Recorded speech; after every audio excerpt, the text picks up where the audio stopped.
Hi everyone, and welcome to the Scraticus Academy. It is Eberron Day, or Monday to most people, but I prefer it as Eberron Day. A few things quickly before we get stuck into the story. Discord. We have an awesome Discord full of awesome people. If you want to head over there and just chat D&D, TTRPGs, just chat. If you've got any questions about Roll20 or anything at all, it's an awesome group of people. So I suggest you get over there and become part of it. YouTube, everything, we are so on top of YouTube, I can't quite believe it. Everything goes up the day after it has been broadcast live, so you can binge watch it or just catch up if you have missed the live show.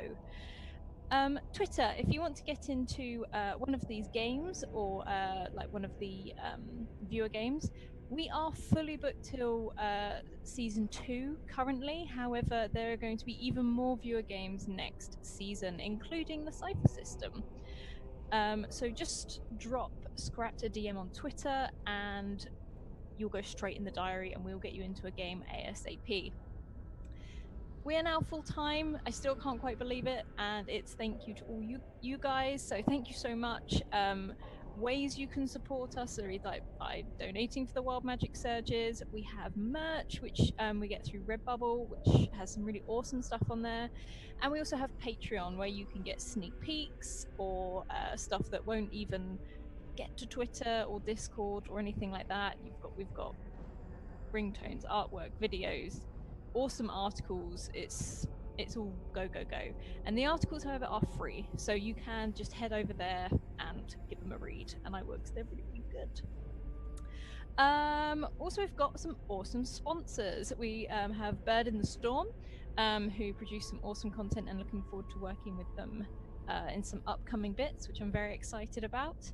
And also Mage Hand Press, which is the skin D&D 5e in space that we use for Argo 37 every Thursday, which is a viewer game.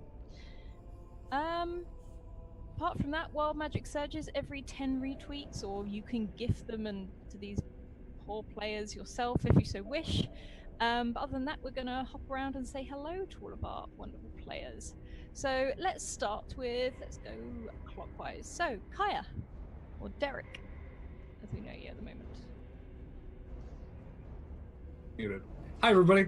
I'm Derek. I play Kaya, a very sweet, nice, lovely high elf girl where she's always great and consistent and nothing's ever wrong. So, yeah, thanks for having me. Awesome. And now we're going to hop down to Lauren, or Tart as we know her in this.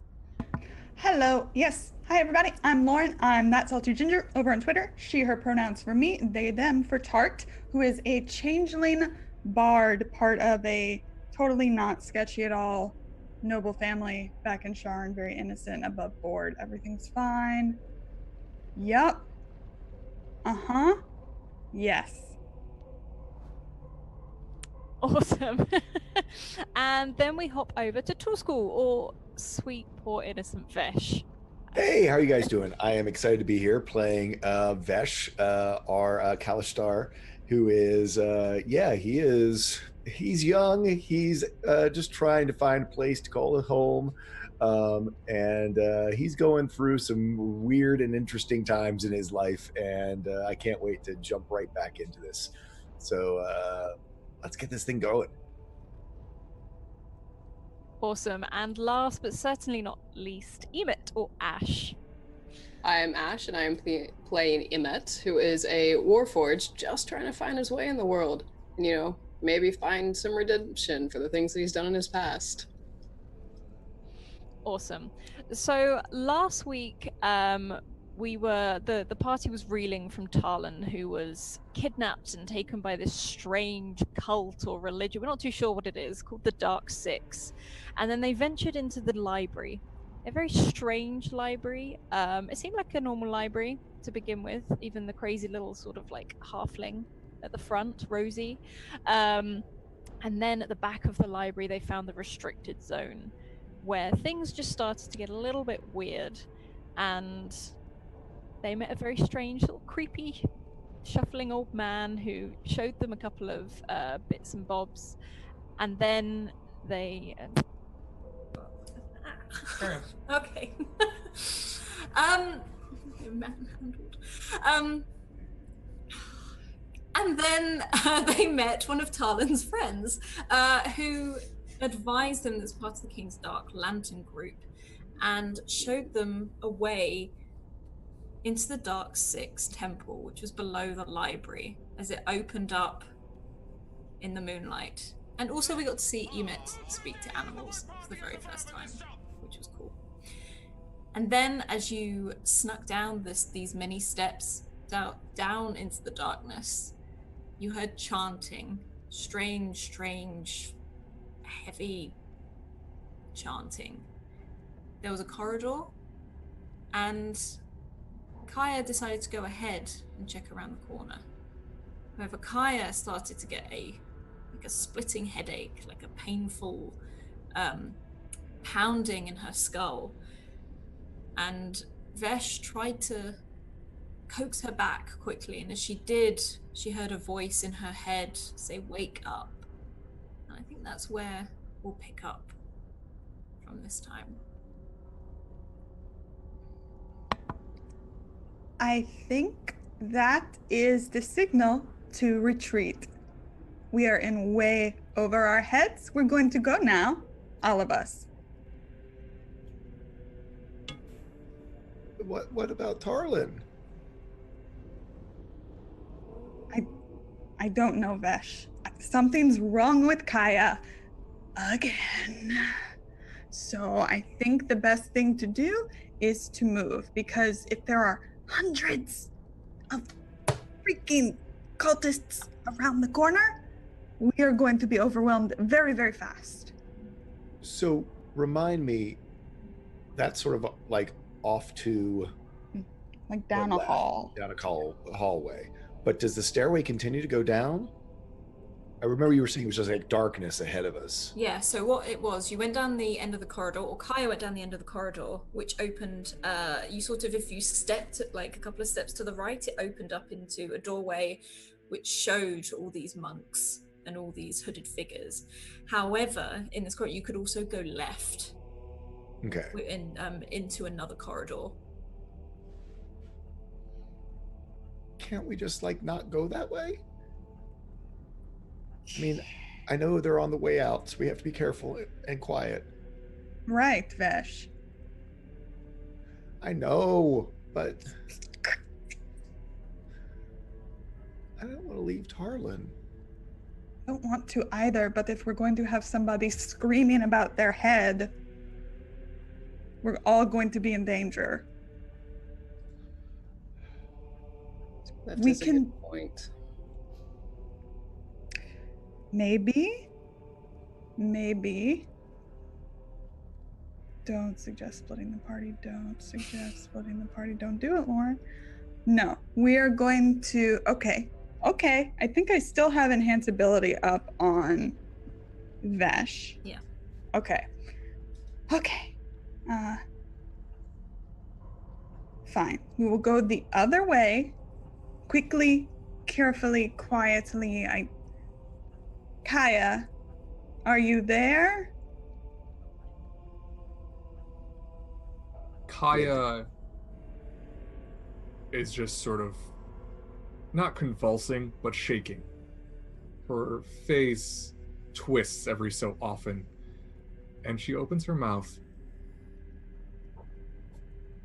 I'm fine. Just get Tarlin. See, this is what I was talking about. This is super sketchy. Do you know who the traveler is, Kaya?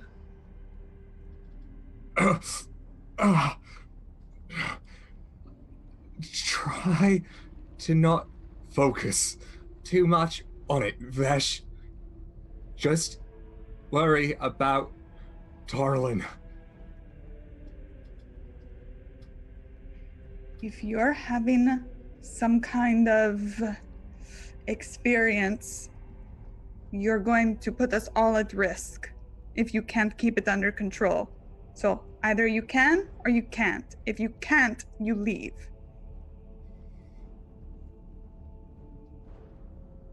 Yeah, you know what, Tart? You're the boss. I just want to see everybody live to see another day. And you know what? That's really kind of you. But I made you a promise that I would help. So if you want me to keep trying, I will do my best. I will make it up to you. Kaya, your pain slowly subsides and you just hear a shh, shh, shh, and the pain seems to disappear.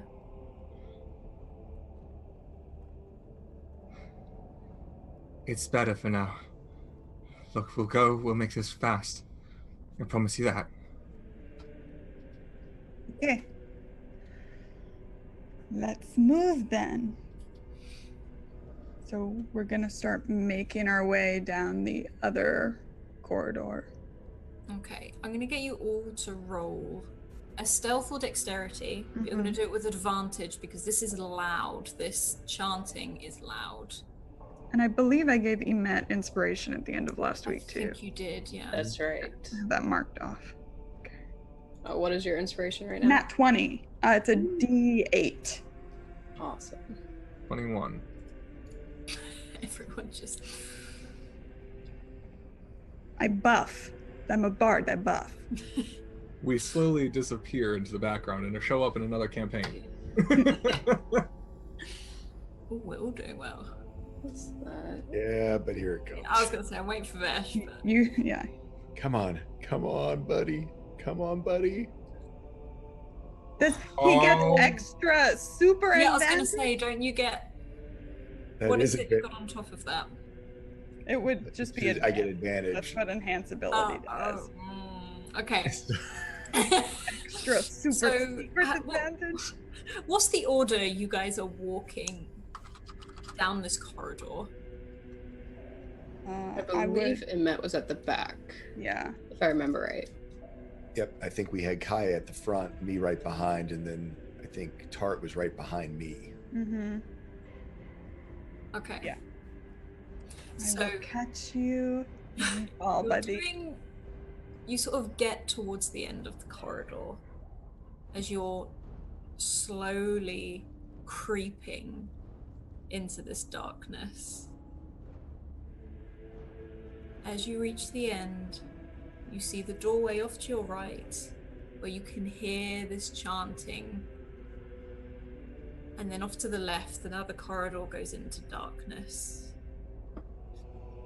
As you turn to the left, Vesh, you feel something brush your shoulder as you knock this metal, like, urn type thing, which is balanced on the wall, and it clangs. Is anyone going to try catch it? Me. Yeah, okay. Sleight of hand, please. Okay. Cool. 14. Yeah. You catch that, you sort of catch it literally just as it's about to touch the floor. You think you hear the chanting not stop but quieten briefly, and then it continues again. I'm fine. Everything's fine. Thanks, Tart. I don't know who to pray to, but I'm praying to something. Small suggestion, why don't we not pray to whoever the fuck they're praying to? How about? No, like a different one. Yeah. Okay, I'm good. Yes. Here, yes, very good. And you manage to put down the urn without any other sound. Saw my life flash before my eyes. We're also at 10 retweets, so I'm going to give you all a number. Go for it. Emit As- 1, Vesh 2, Kaya 3, and Tart 4.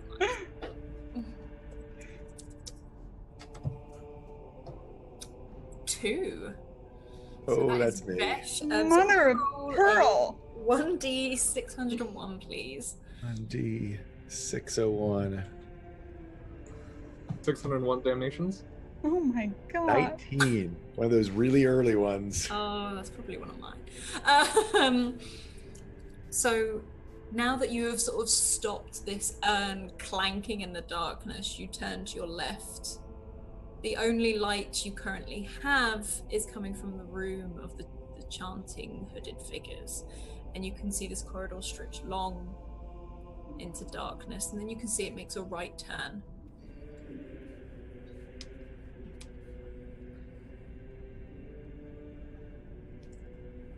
Okay. So, sorry, spatial awareness stuff. So the only real way to go that we haven't been is to the right. Is to the right. Okay. Cool. Vesh, I'm going to get in front of you now. And I want you to just, like hold on to my shoulders. Okay. Thanks. You're welcome. Be Keep more you careful. safe. It's all right. I am here. Okay. As you tap his hands, Tart, they feel weird. They feel, Well, I don't know, it's sort of grainy. what? And if you check back and look at your shoulder, there's these two huge stone hands on your shoulder. They're moving, they're fine, they've still got the heat What? of a living thing. I'm not going to say anything to him. I'm not saying anything to him. Kaya, do you think... Have you ever done drugs before? Because No. I'm starting to feel like there are drugs in the air.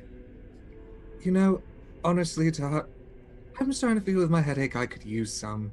But to answer your question, no. We should get some drugs when we're safe. Okay. Yep, Vesh, you just stay there.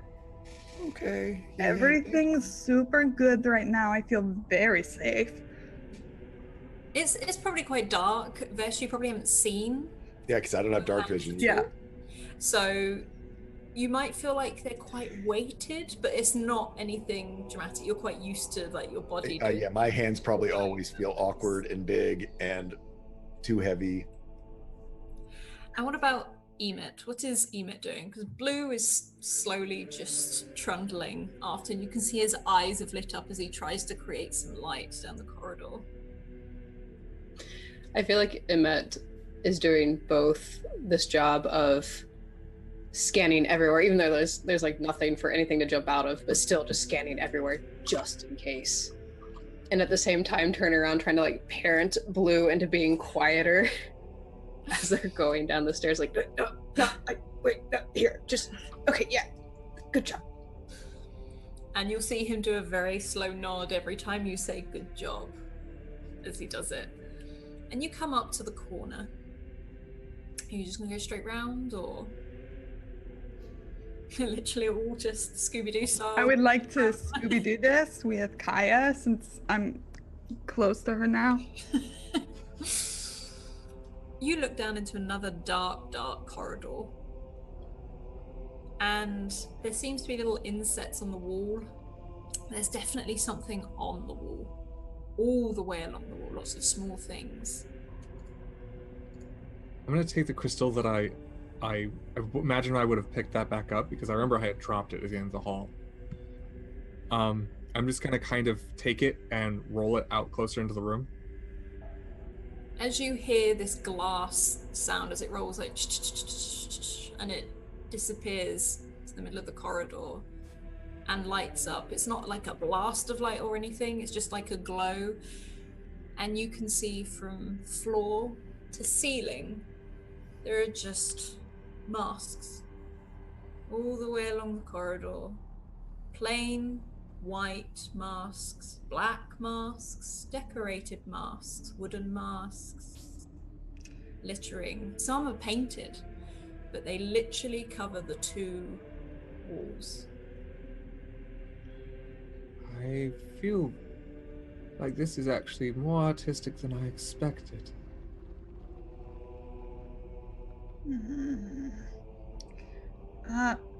So they're all completely different. Is there anything about them that's similar across all of them? The only thing that's similar across all of them is like they're a fairly humanoid shape.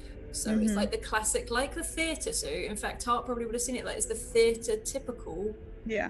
the sad and the happy sort of face. It's that sort of shape, but some of them, like they're just slightly different, or they're decorated slightly differently, and some, as I said, are just completely plain with nothing on them at all.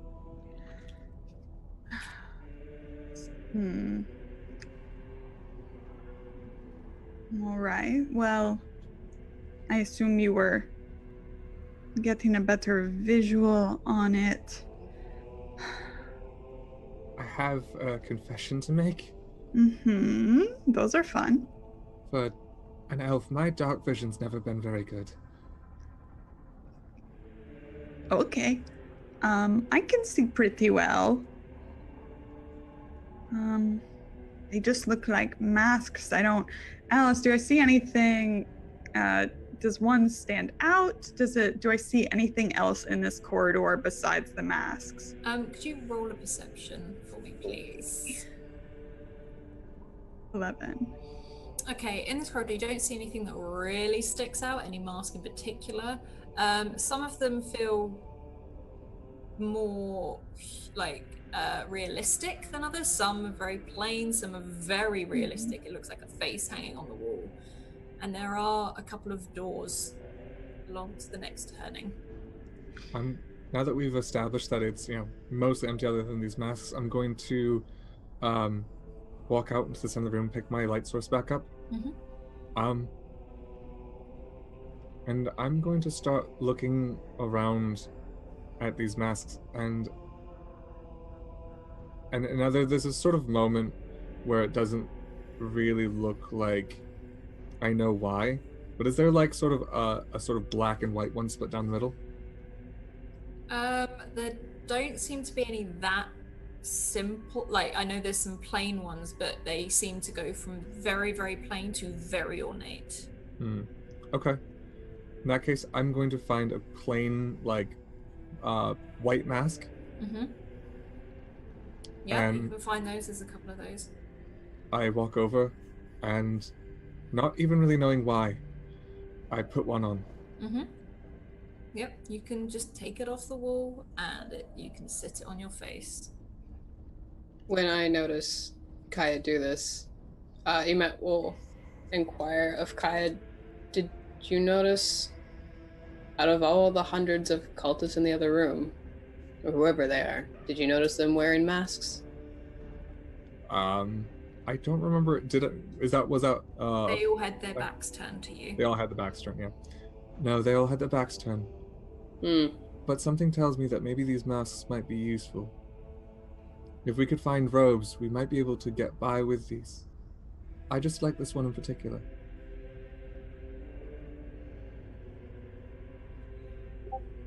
So just how long do we think this corridor of masks is?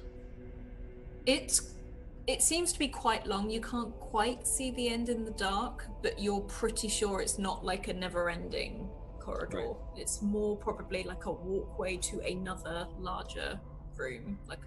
Yeah, since Vesh doesn't have dark vision and we've got this crazy sort of underlight happening, especially from him, he's a little creeped out by all these faces looking at him. And then, of course, the first thing comes to his mind is, after seeing, first we're thinking that they were very much like sculpture into the walls, seeing that they came off, all Vesh can see in his mind is a cascade of these hundreds of masks falling to the ground as he bumps into them. So he suddenly is very nervous.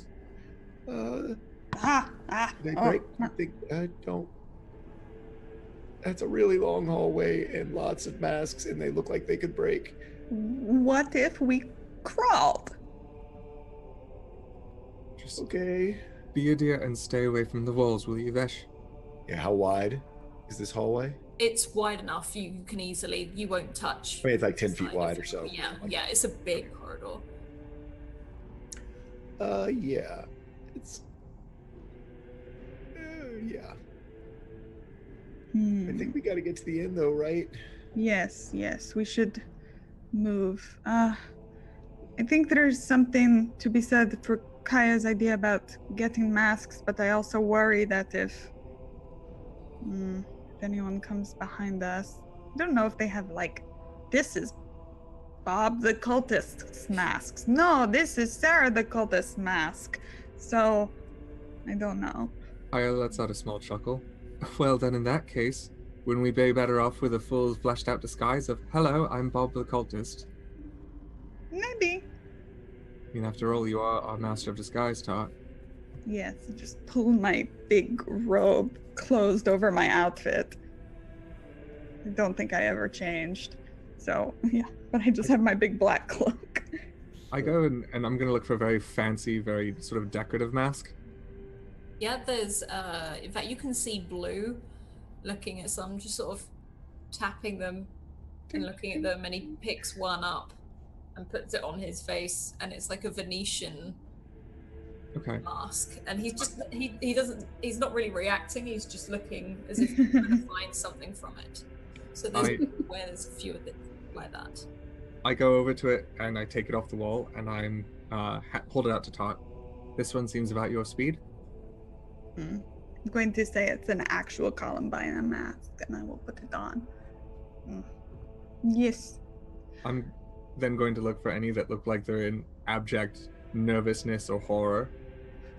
Yeah, Vesh wants. Yeah, it's sort of almost probably not quite the tragedy mask. I was going to say the Greek. It's probably pretty close to the Greek tragedy mask that he sort of spots and puts it on it because his head actually is not. I mean, it is not freakishly small on his body, but it is, it's not necessarily a giant-sized head. It's just, he's just a big-bodied, big-boned. He's big-boned. Mm-hmm. Okay, so, and then Emet, you want this neutral one? It's just very neutral.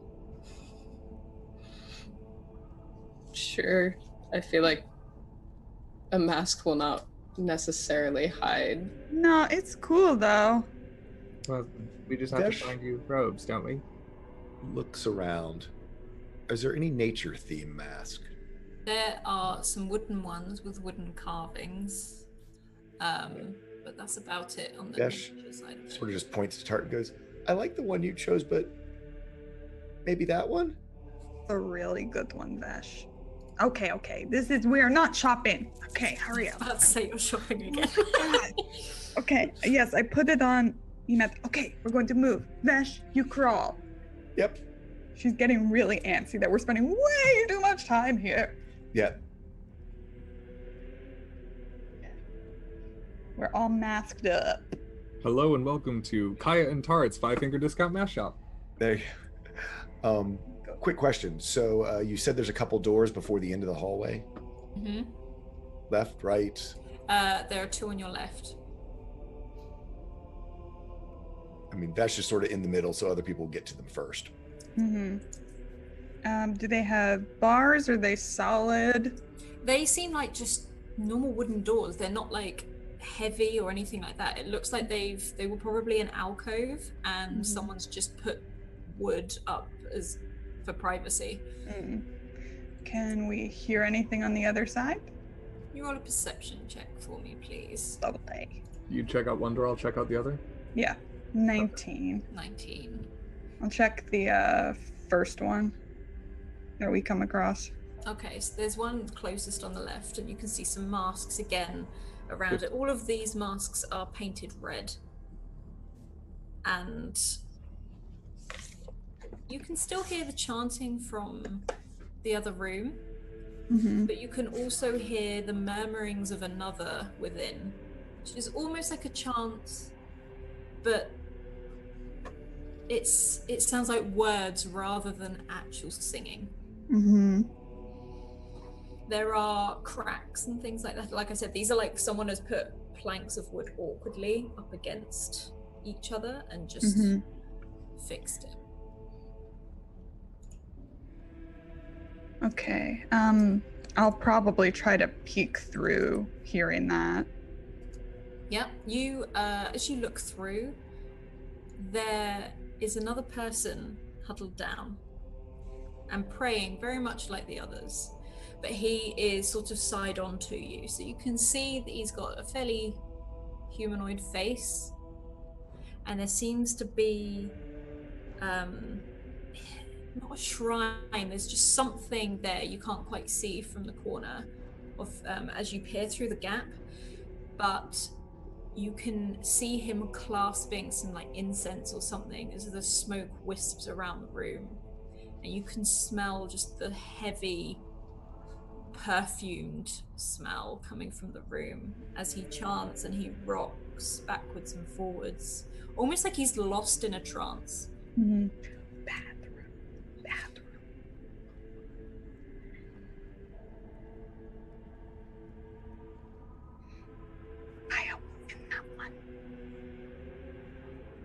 So on a 15, what do I perceive, if anything, on the other door?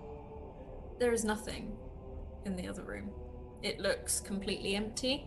If anything, there's like the odd table in there, but it looks like maybe it's used for something similar to the room that Tart's looking in, but there's no one in there right now.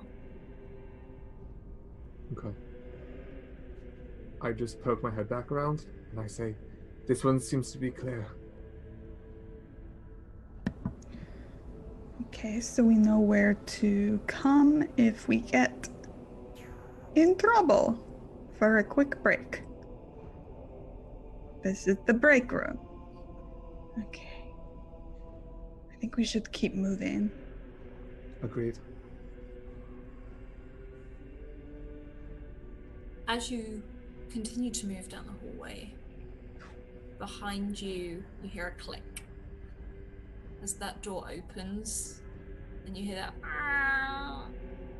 as the wood sort of gets stuck a little on the stone floor.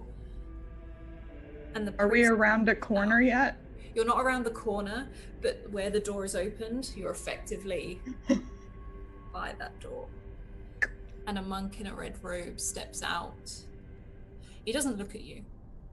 He just looks straight forward at the blank wall and at the masks. And he holds, pressed in his palms, this incense that smokes. And you can hear him chanting these words over and over again as he rocks. He walks the earth, he walks the cities, he walks the skies, he walks amongst us, the giver of gifts, he comes. He walks the earth, he walks the cities, he walks the skies, he walks amongst us, the giver of gifts, he comes. And he just stays there and continues to say this on loop over and over, his head just bobbing slightly. Like I said, it's almost like he's in a trance. Mm-hmm. And you can feel this incense quite thick and dense and perfumed just on the air. I'm going to kind of motion for everyone to back up toward the end of the corridor. Could you all make a stealth check for me, please? At the same time that she's motioning this, you met being at the back was kind of emotioning like a shock. Maybe. 18. 16.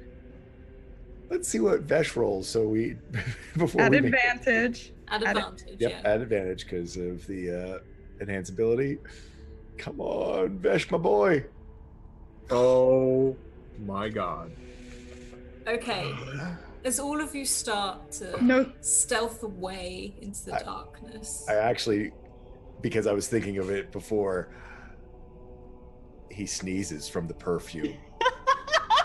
I was gonna say that. I was gonna say that. No, for sure, the Your incense. nostrils, and you can't help as you feel that tickle at the back of your throat and your nose and in your ears, and you sneeze. He stops. He stops chanting. He opens his palms and drops the incense. Punch him. He You looks met. straight at. Going to hit. He has no eyes. You're gonna it's not just hitting a man with glasses. You're hitting a blind You're man. hitting with no eyes. So You said would it. you like What to? is the group Well, of wizard I said it arts before I saw it. So. Whack. He dropped the instant and I moved. I guess the question is he blinded or can he see some other way? Creepy.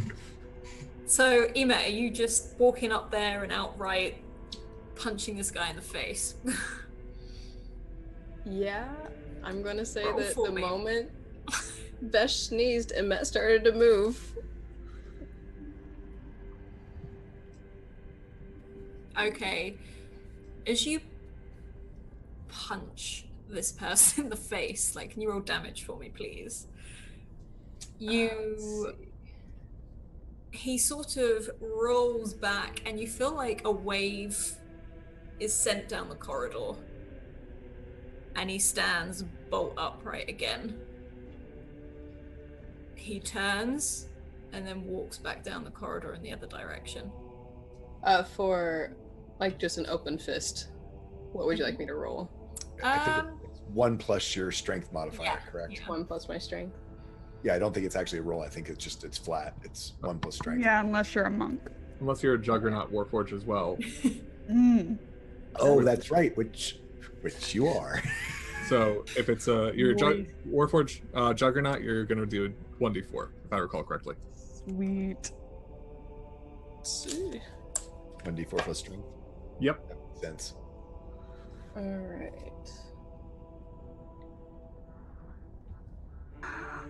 Oh, that's Now good. he's- Oh, okay. And then add Your strength for modifier. strength Strength, modifier. yeah. The 6 total. So as you, like I said, as you hit this person full front in the face, you see blood trickle out of their nose. Other than that, they don't move. You feel like they're watching you, but this person has no eyes. You feel like they know you're there, but they don't know you're there. As he turns and slowly walks back down the corridor, he lights up another incense and continues to chant his words. Is he going back into the room or down the corridor He's going Like, down the where corridor. all the other cultists are? He is heading in that direction, yeah. He's not like in a rush. He doesn't seem like he actually almost like it's like he's not been phased. He's bleeding. Right. You've given him effectively a mark across his face. But he's not there. You just hear down the corridor. He walks the earth, he walks the cities as he sort of disappears down the corridor. Emet will turn to Tart and be like, all right, do I stop him? I don't know. I He think doesn't have eyes. I know. I Maybe know he- now. Maybe he's used to running into bookshelves and things. I don't know. Maybe other Keep people off hit the other him. people. Can you grab him and bring him back? I don't know. All right. God. I can Emet end will him walk right up now. behind him Mhm. and just put him into a headlock and start dragging him backwards well. Okay, can you roll a strength him for me, out. please? It won't be much because he's just not resisting. Okay, you don't necessarily drag him fully controlled. It's almost like you're guiding him. Like you've put a hand over his mouth and you've put another hand like from behind him around it, and it's like you've just turned him. He's walking willingly. It feels like he's being guided. He's still chanting. I turn to Hold him. Tart. Back to them. Tart, if you want, I can put him down. Quickly, quietly. I feel really bad. Maybe we can just lock him in his room? He walks amongst us. Yeah, no, I wrote it down. Got it. Traveler. That part this time. Wait, did he say the word the traveler? Yep. Yeah, I didn't have it last time. Okay, this is maybe Emet, why don't you just like I don't know what to do with him. The door opened out, right? The door opened out. Mhm. Do I Put it know? in. Do I know the Spike the door. significance? Spike the door. I know Spike that. the door? The merchant used to do it. You to keep people from breaking in. You put a spike into the ground in front of the door, and you can't open it. Okay. Do you have a spike? I actually do have a spike Other than veg. Huh. because I have. It's stone floor though, right? Mm-hmm. It might be loud when you bang it in. All right, Emet guides the man over to his room. Blue is close behind you. He still has his Venetian mask on, but he's still just close behind you. Emet will guide him in and then like force him down onto the floor to see if we can get him to like kneel down again. He kneels again. That Met will let go and see if he stands up He stays where he is.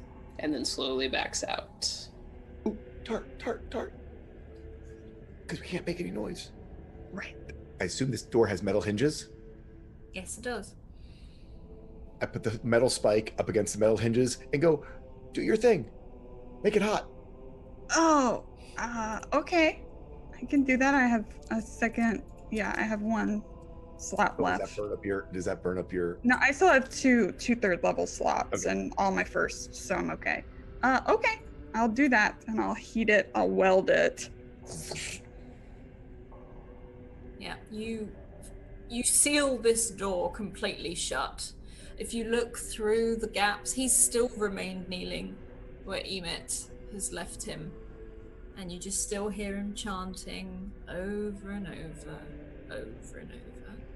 Do I recognize the significance of the name The Traveler? No, you don't. Okay. Okay. Time In to fact, all of you roll a history check just to see how much you know about the Traveler. Not much today.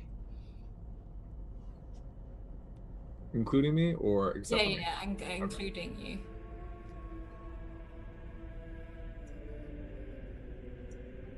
Ooh. Okay. Nice. So, Emet and Kaya. Emet, you will have heard this throughout the war. And Kaya, you will have heard this growing up. Maybe Tart, you've heard whispers of it, like when you were really, really young, but you don't really remember or don't know what it is. The Traveler is the only god to ever walk the earth, is how the fairy tale tells it. It is also said, there is a proverb that comes from it. It says, beware the gifts of the Traveler. And that is all you know. Was he one of the Dark Six?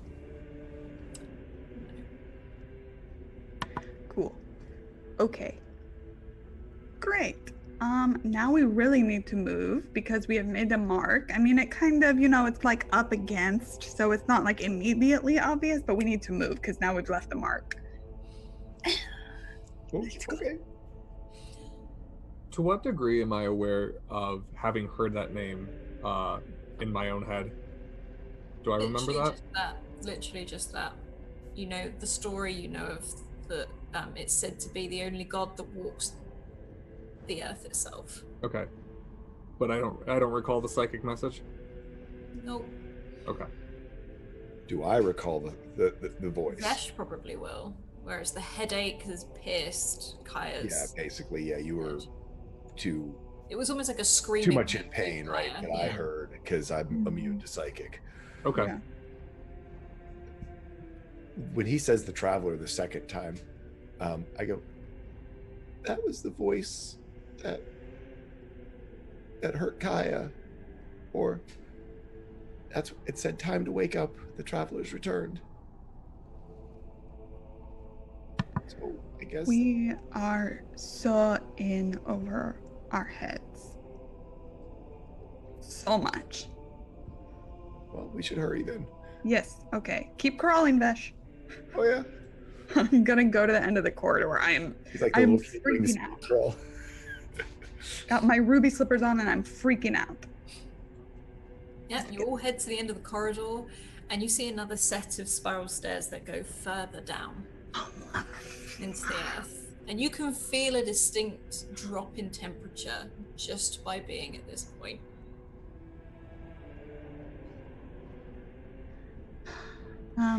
Why does it always have to be stairs? I don't know. Can you do the butt slide down? I know you're not the child. You're not the child. Silly, but yes, because I'm scared. Okay. I'm going to say you can butt slide downstairs without any problems. You're sort of doing it quite slowly, quietly as you go down. Actually. And Blue is like right behind you, just walking. Not butt sliding, he's just walking. Yeah. A little butt sliding. Yeah, that'd be a bit noisy. The rest of you going down as well? Mm-hmm. Yep.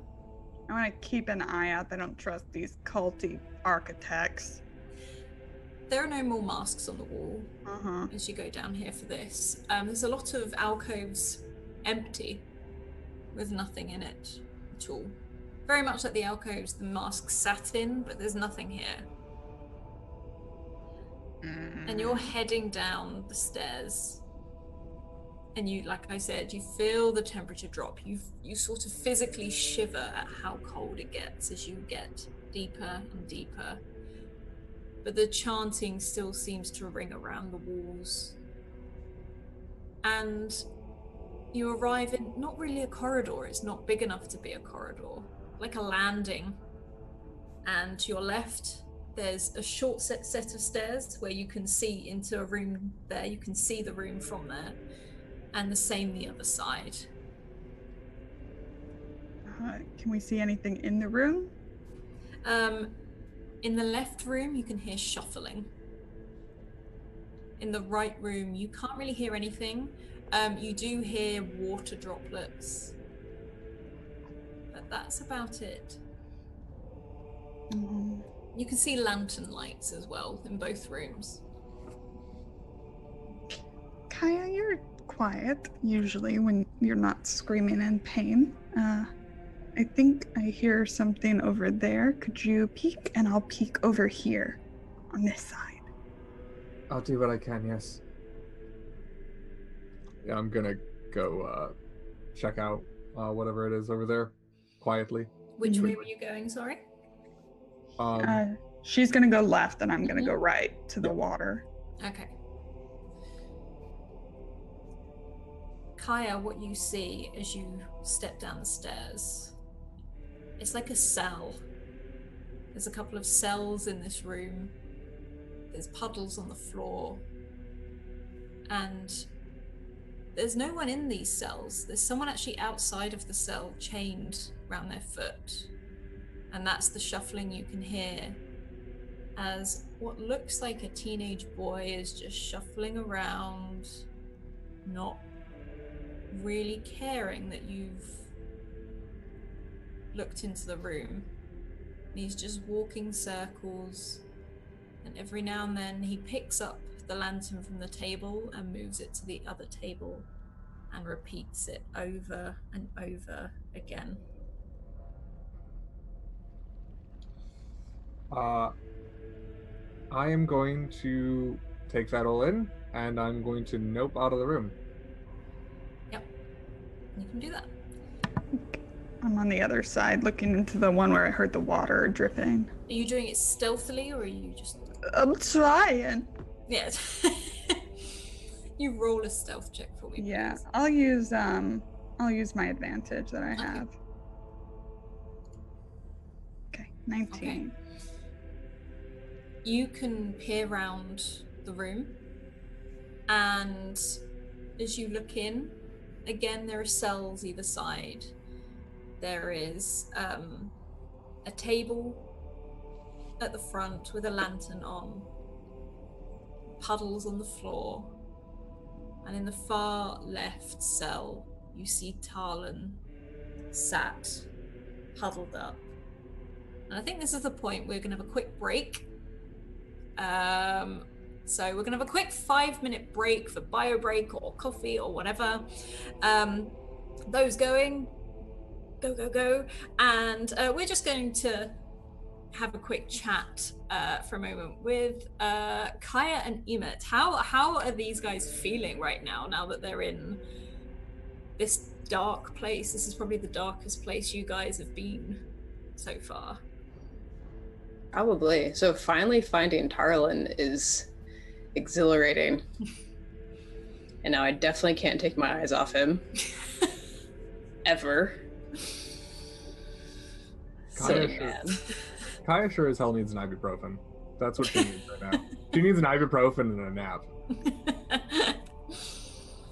Yeah, it's got quite dark probably quite quickly. So what do you guys make of the Dark Six so far? These weird people, these cloaked figures. Like, what do you make of it, and what do you think your character makes of it? Like, me as a frequent DM and, you know, creator, been playing D&D for like 5 years now. I'm like, okay, cool, you know, cult, yep, check, cut. And Kaya, I don't know that with everything that's going on in her own head between her and Echo's perception, if she's really taking it all in as anything scary. Like, she undoubtedly recognizes the threat of it, but I don't think she has the mental capacity to be like, ooh, this is really spooky. It's more like, ooh, yep, this could be a problem if this gets out of hand. So yeah, for the Eberron setting in general, I purposely kind of only tried to read about very specific cities and the general overall, and tried not to get too far into too much, so that way I couldn't start pulling things and speculating too much, because I know Emet wouldn't, but Ashley does. So I'm trying to stay into the Emet by not doing that. So I'm trying very hard to be like, yeah, just a cult, nothing weird. That's just what. Say Emet, who doesn't really have loads of emotions. This is. It's just a day at work. It's just oh no, I've got to kill this one now. Actually, that's exactly what it was. Like, oh, all right, this is sad because this one has no eyes, but I gotta do what I gotta do. I gotta go punch it. Like, it's a tactical advantage, right?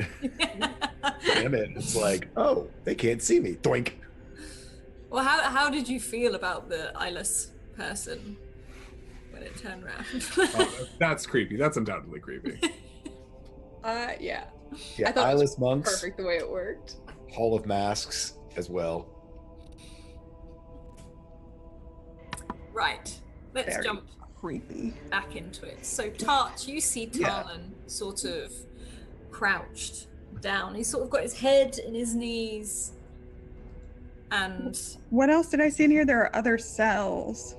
yeah, there's some other cells in there. So he's in the far left, like away from you, and you can Of course see he you is. can't quite see into the cell on your immediate left or on your immediate right, but further around.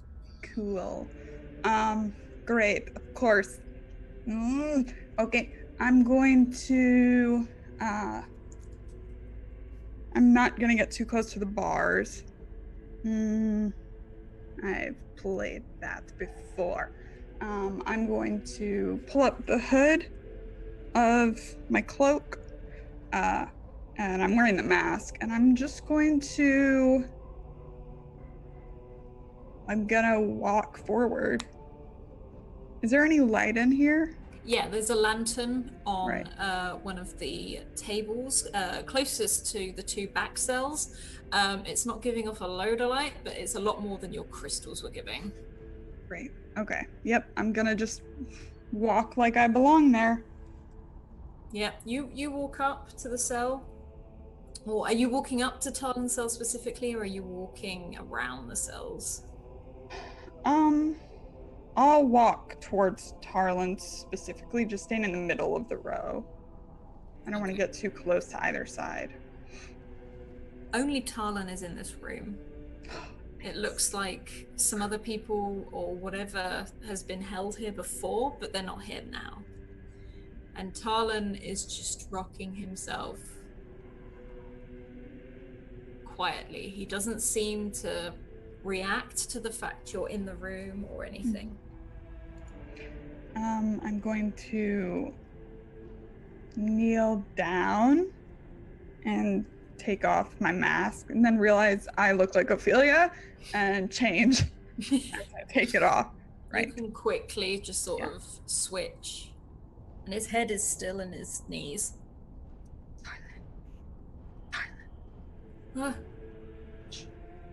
And he stares at you. He looks very pale, very blankly. Mm-hmm. And he just stares at you and he's like, they called me a vessel. Oh boy. An empty vessel. Don't want to be a vessel. No. And he puts his head back down on his knees. Do I get a sense that anything has been done to him, like beyond like standard torture, like some kind of magical influence on him? Okay, roll a medicine check for me. Okay. 21. 21. You, from just the smell, you can smell the sort of incense smell that sort of wafts around him, and he's drugged. He's just out of it. There's no magic, there's no nothing. He is just way out of it. He looks high and he's like, I knew there were drugs here. I called it. I said it. There were drugs. Okay. Is the cell locked? Is there like a padlock? It is locked. But it looks like a very old lock. This isn't like high security or anything like this. Yeah. And you hear him say, is Tart here? I can't. Yeah. Tart. It's like he can't see you. He's focusing on you, and his like pupils are just like really, really wide. And he's like, why are you here? Are you a vessel too? Huh. No, I came to get you, Tarlin. We all came to get you. You came to get me. We're here to rescue you. I don't want to be a vessel. You won't be. I won't let you. I'm not empty. Okay, we're going to get you out of here. Going to get Kaya, and I start like gesturing down the hall for her to come. Immediately. Now, when we open this, Tarlin, you're going to have to be quiet. We're just going to walk out of here. Okay. I think it'll be okay. Kaya, can you pick this? I'll certainly try. Roll a sleight of hand for me, please, Kaya. Okay. See here. Where did my mouse go? This is all normal. There it is. Okay. How's a 16 do you? On a 16 with like tools, you can sort of work it out. It sort of clunks a little bit, but it's not overly loud. And you just hear it as it clicks and it just springs open. There you go. That should do it. Okay, I'm going to kind of gently open the cell and hold my hand out to Tarlin. He looks at it for a second and then looks at you and then looks at his hand and reaches out and just takes your hand and tries to get up. He seems very weak. Like you can feel his hand shaking as he's trying to push himself up. Okay. Emet, as you stand on the landing with Vesh, you can hear the shuffling in the other room of the chain moving around, and then the chain stops and you can see this person looking up at you from the doorway, just looking at you.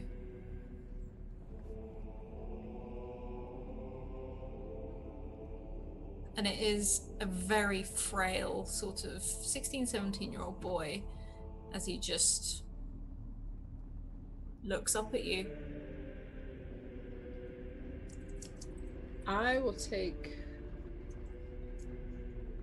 a step closer and see if the boy reacts. He doesn't react at all. You can see what like the side of his face starts to twitch. It's like he's trying to smile, but he doesn't quite know how. You're a Warforged. Yes. You're not like the rest, are you? You're not like that one. And sort of just looks over to Blue. What do you mean? Well, I'm taller. You are taller. You're bigger.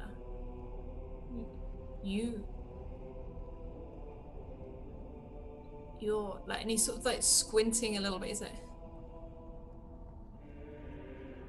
Warforged shouldn't have emotions. But you're sad for things you've done in the past, but you don't feel it. At that, Emet takes a step back and kind of shakes his head a little. And he looks like, I'm sorry. And he just takes a broom from the side of the room and turns back into the cell, and you can hear sweeping. And Vesh, you stayed out here? Yeah, I think Vesh would be in the corridor trying not to, move. Probably keeping an eye out, but also wanting to not get involved with these places, into areas for what to him everything looks like a trap. And so yeah, he's basically gonna stay put, keep an eye, make sure no one's coming back from the direction of where all the others are, and you're sort of keeping watch out in the main corridor. As the boy picks up the broom and starts to sweep, Emet takes another step back and looks over at Vesh and goes, Vesh, say hi to the boy. Hi, how are you? When you say that, you hear the chain stop, and the boy walks back towards the alcove and looks up at you. Hello. What are you doing down here? I sweep. I clean. I clean the place when the others have moved on. So, the people who get locked in the cells, you clean up after them? When they've left.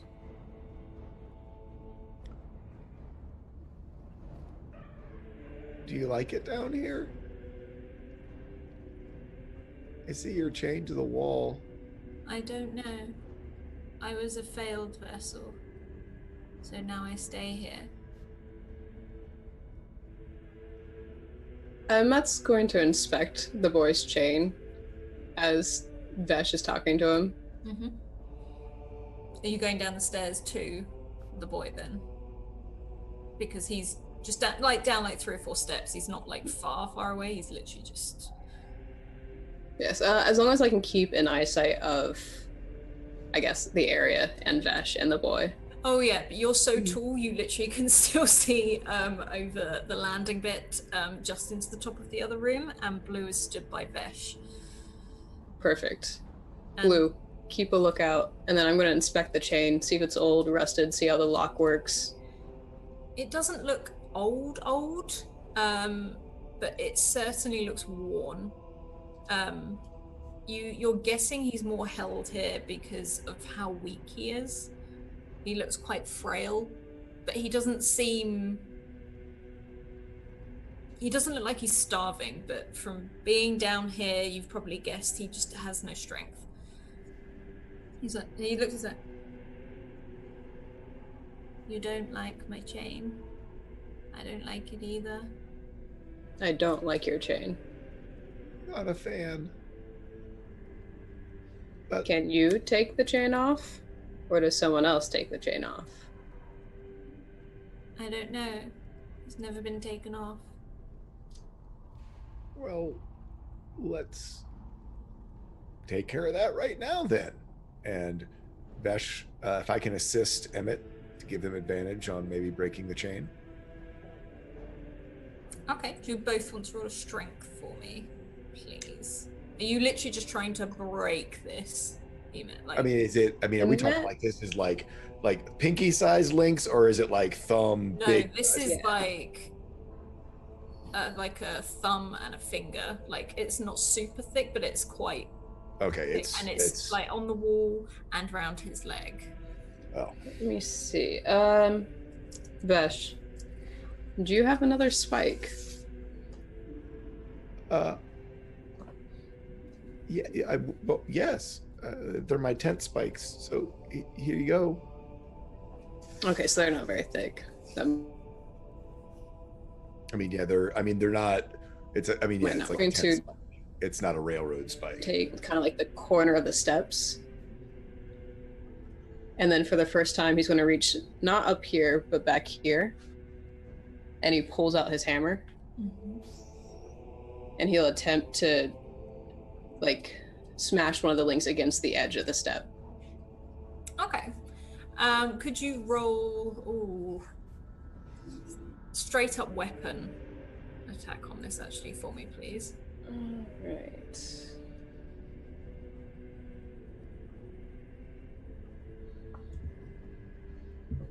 Yeah, you smash this. It echoes a little bit just in the voice. You sort of, and there's this thud as your hammer hits the floor, and you probably all freeze for a second hearing the sound, and then it goes quiet again, and the chain is broken. Okay. And at that, Ymet steps back up to keep watch.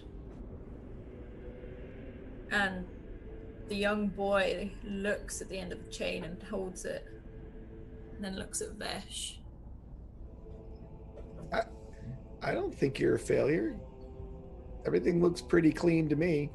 So you should now come with us. You mean I can leave? As long as you're quiet. Or quieter than me, I guess. Yes. And he slowly walks up the stairs where Blue is still waiting and Emet has just returned to. And you can see it looks like it's quite difficult for him. It's like he's tired and he just waits there to see what you... Thank you.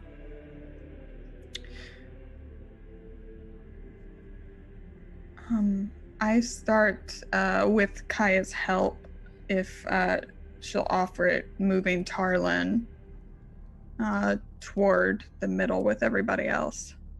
Yeah, I'll do that. Tart's also muttering, "Vessel, walk the earth."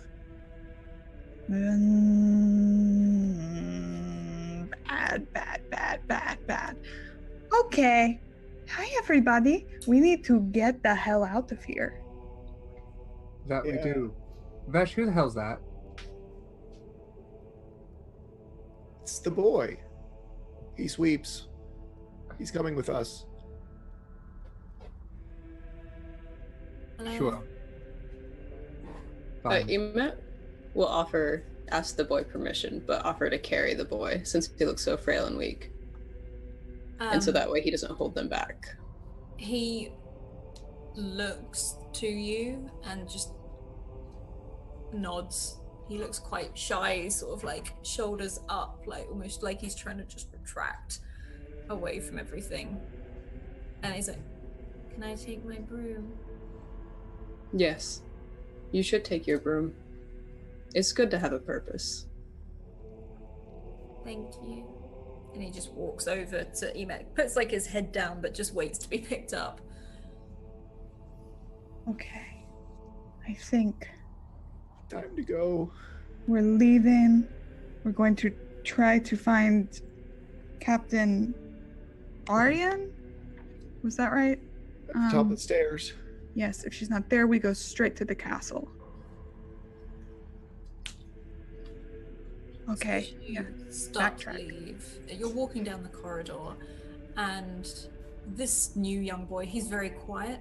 At one point, you think you can actually hear him snoring, like he's breathing lightly as he sleeps. He probably hasn't slept in a very long time. And Tarlin is, as I said, out of it. And he's yabbering to himself like, "Vessel, I don't want to be a vessel. I can't be kept as a vessel, vessel, vessel." And I just keeps repeating. I'm going to turn to Tarlin, and I grab him by the collar and I say, "You're not a vessel. Now shut up if you want to get out of here." And you see him just stare at you blankly. "I don't want to be a vessel.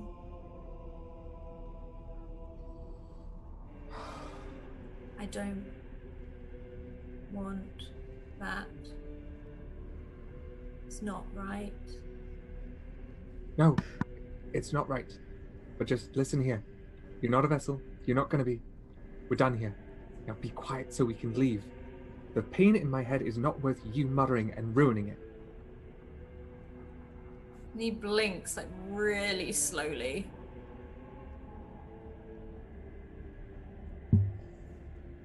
"Don't want to be a vessel."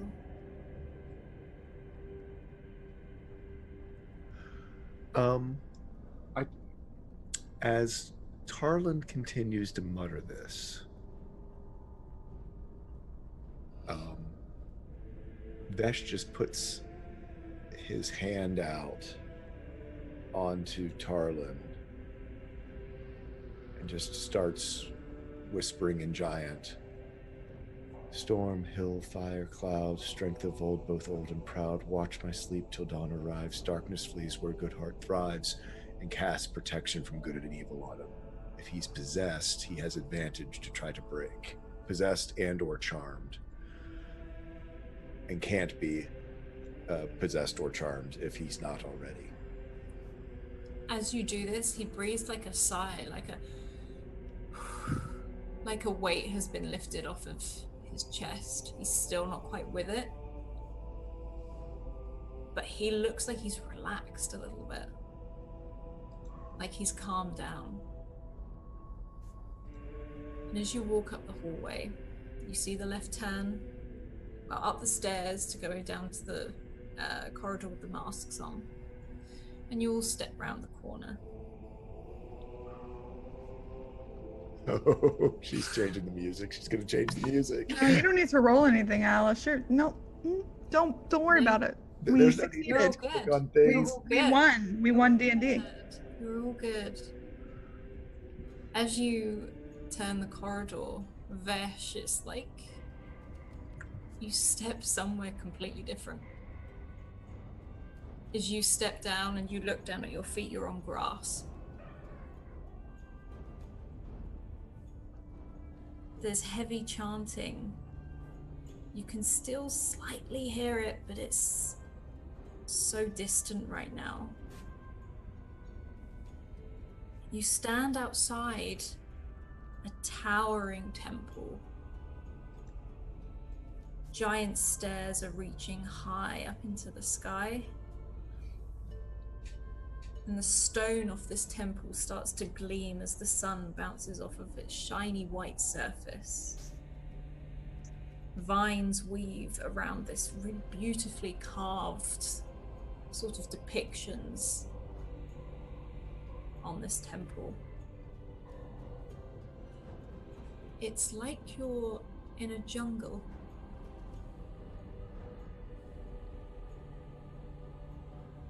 In a whisper, he just sort of, "Tart, Emmet, Kaya." I mean, I sort of look behind me to see if maybe they're behind me and I just don't see them, or, I mean, how dense is the jungle growth around me? As you look back, you see a dense jungle, something it looks like you've just left, like you've just walked out of Stepped it into a towards this slight clearing with this huge temple, which you can't even see the top of.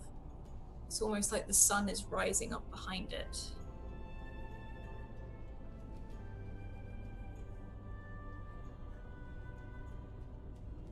Oh, this isn't good. Does this have the same feeling as the visions as before, or my dreams? Feel calm. You feel happy. you feel relaxed. You can't help but feel a smile wanting to creep across your face. It smells fresh out here, and you can smell things like sweet fruit on the trees, and you can hear birds. What's the scale of the temple? The temple you can't even see the top of as it reaches up into the sky. And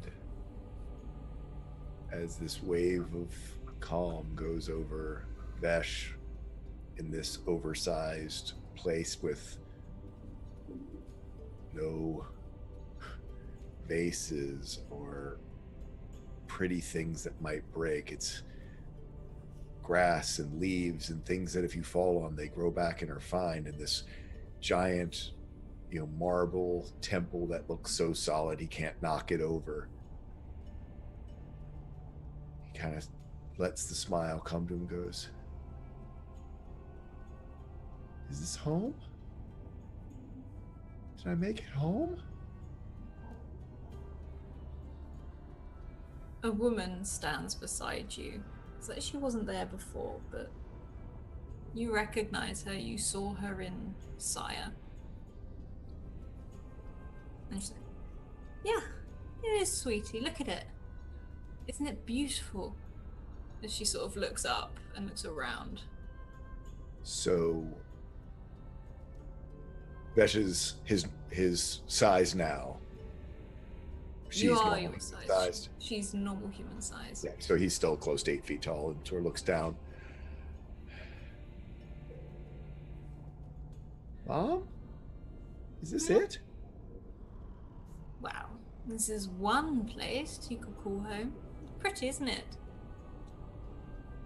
"Yeah. I like it a lot." I think I do too. I mean, Cyre, I guess, was nice, but cities are hard for me. I know. This is easier. And then you see her looking around a bit and she goes, wait a second. And you feel the earth beneath you start to shake and pound. And she's smiling. And the earth beneath you, it's like it's trembling. There's a huge mass of giant strides past the temple, across in front of you, not acknowledging you at all. It's like it can't see you. It's grey bluish skin and a fountain of like a salt and pepper beard and hair. You can hear the clanking as it crosses in front of you. And it's dressed huge armor, huge breastplate, which you can hear chime almost. And it's got big blue eyes as it just walks past you, makes a quick bow at the temple, and then walks past again. Is that Ugola? I don't know. I mean, I don't know. I don't know what he actually looks like because he's just. I mean, we've never met, but I know he's a storm giant, which is. Well, there's lots of them here, aren't there, darling? As she sort of Jeff points over there, and you can see some others in the distance. And he's having a total Jurassic Park moment of just, they're all still here. Everyone said that they were gone. Everyone said they were gone. Huh. And it all just starts to fade, as if it's like just been washed away. Whilst this is happening, Tart, Emet, Kaya, and Blue, Vesh has stopped at the corner. And he's calling out. He's like, Tart, he was calling out your names. But he has just stopped dead. And it's like he's looking around in wonder at this corridor full of masks. Do I smell anything? Is there any incense in here? I'm pretty sure he's high. You can smell some incense, but it's not strong or anything around here. This you can guess. This is probably from the man who left, or you guided so neatly back into the room. Probably more than anything. I'm gonna walk up to him and sort of poke him in the back. Vesh! Oi, Vesh! Vesh, my head's killing me. Come on, we haven't got time for this. And Vesh, this is as you sort of come round. You can feel this finger being jabbed in your back. Vesh, darling, come on, please. Please, for the love of everything, please. Oh, yeah, we need to get out of here. I don't like these masks. Yes, very astute observation, darling. Let's go. Vesh sort of looks around a little bit more and kind of frowns and sighs under his breath, just sort of says, "It was too good to be true." As Kaya kind of moves past him, she sort of, even absent-mindedly, puts a hand as high up towards his shoulder as she can, and her hand does trail down his arm like she is trying to be caring, but she just still looks far too much like she's in pain and discomfort. As you do this, your hands sort of just briefly touch his, and you can feel rock over his hands. Well, that's weird. I'm not going to question that. She says as she just keeps moving.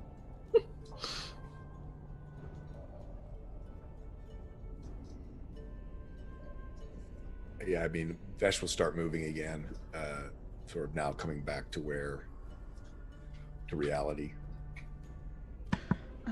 Tart is hyper focused. She's got Tarlin, and she's able, since he's not dead weight, she's able to guide him. But she is still moving. You can probably guide him quite well. After Vesh cast on him, he seems to have regained a little bit of momentum, if anything. And as you walk, he's like, Tart? Yes. This is you, right? This isn't... What?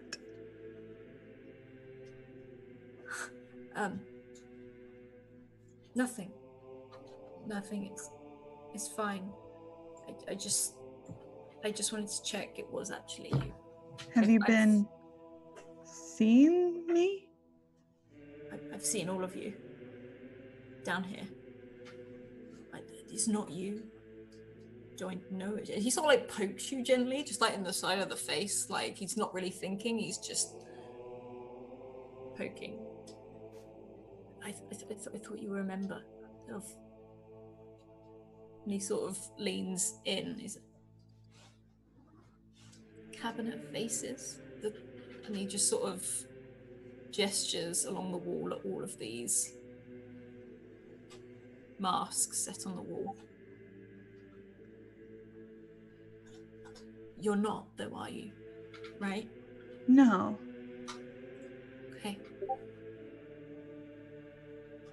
Okay. Okay. Then I'd like to go now.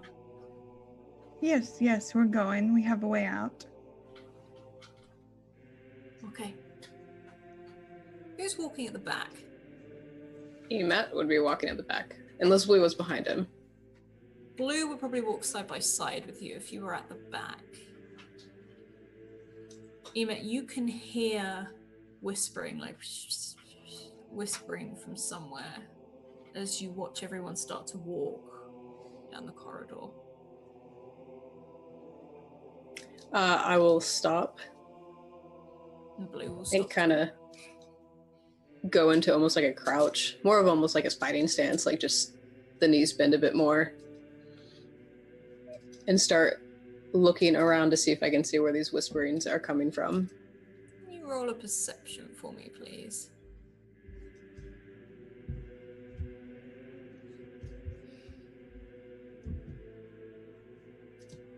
Okay, I'm gonna roll for Blue as well, actually.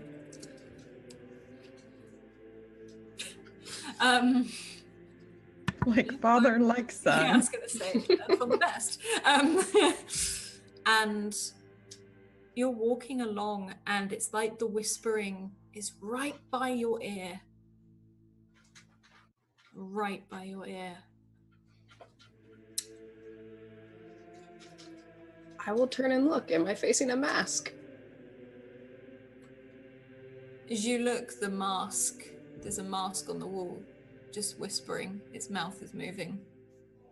And as you look to the right of you, Blue is looking at you, and his mask's mouth is moving, like it's talking. I will shift the boy in my arms a bit so it's in one arm. He's cradled in one arm, and I will rip the mask off Blue's face. He's like, oh, why did you do that? And he's quite loud with this. He's not like, no one has heard, like no one's stirred, but the rest of you at the front have heard Blue sort of complain. I'm wearing a mask too. It's not whispering, is it? I drop Blue's mask and take off my own also. And look back at the group and be like, take off your masks. Ema, as you look at them, all of their masks are moving. Whether it's surprised, it's the eyebrows, the eyes are blinking, and the mouths are moving. And you can hear more and more whispers. Okay, no problemo. We have to go now, faster. Okay. Yeah. Vesh takes his off. Because he's going to try to hang it back on the wall. No, what if you... Because he would. He so would. That's what I was going to do too, so it's fine. Vesh, he would try to be like a good little kid, and put it back. You know what you have to roll. I know. I'm sorry, everyone. Can I, as I see him going... You can try to stop me, yes, feel free. No. Hey, Vesh, why don't you let me do that, buddy? Oh, thanks, Tart. Yeah. I still, no. I mean, can I, since I'm not trying to hang it, but handing it to her, can I have advantage at least? You do have advantage. Yes. You already have advantage. Already. Damn it. I was going to inspire you. Oh, you can inspire me. Feel free to inspire. Yes. I'm inspiring you. I was like, take it away. This next check of just handing off the mask. Yep. Poor Vesh. Poor little Vesh. So I have advantage. 12. So you got 12. Okay. So Nice. with that, as you put it back on the wall, a couple of them just sort of chorus quietly, they're whispering, go, hey, hey, hey, hey, oh, careful. What's he doing here? What are they doing here?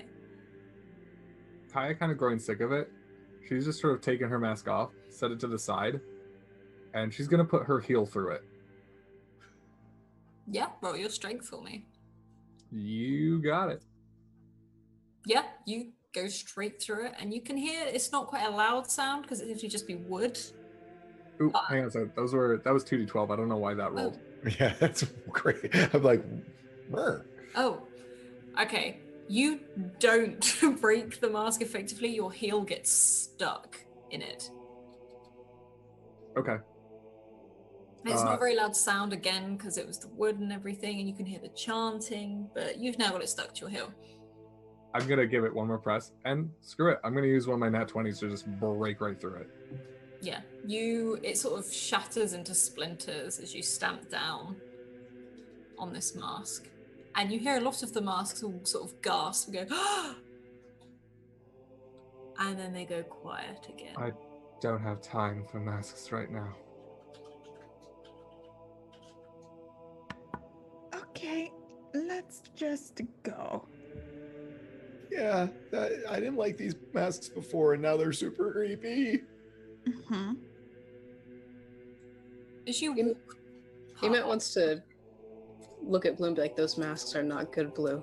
Please don't wear them again. Why not? Why I don't know are they yet. bad? And he's I looking. don't know yet. But typically, as far as I've encountered, masks do not whisper. Do they not? or talk or move. Vesh adds in.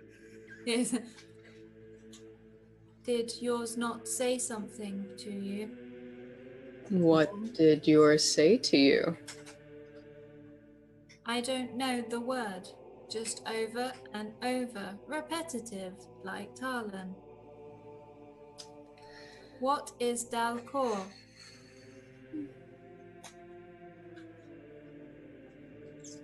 I think that's how he said it. Dalcure, Dalcor. It didn't seem right. I don't like it. I don't either. That's why we shouldn't touch them anymore. Let's go. Yes. Let's. And he'll probably actually step in front of you and keep walking with the others. As you walk past the first empty door, there's a light in there now. As in, well, the second door that you saw. Right. There's a light in there now. There's quite a big gap in the door that you can see. There's no one in there again, but it's like it's been lit up, and it is a beautifully tiled room. There's the same symbol of the Dark Six on the wall, the big red streak, the bones, all of it.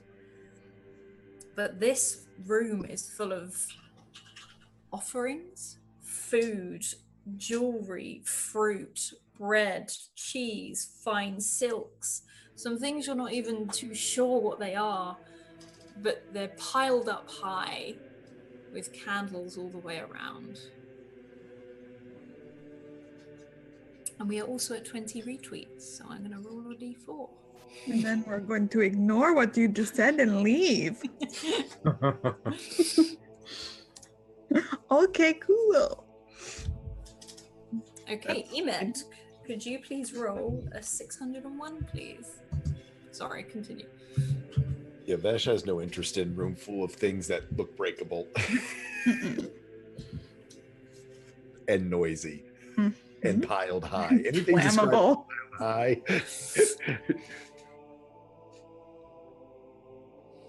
As you continue to walk, you hear a...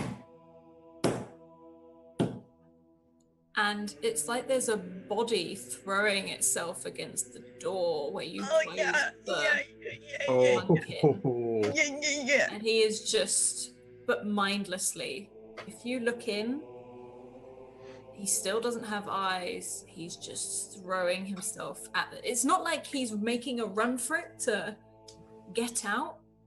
He's literally just slamming himself against the door. It's like the crazy person doing their head against the wall.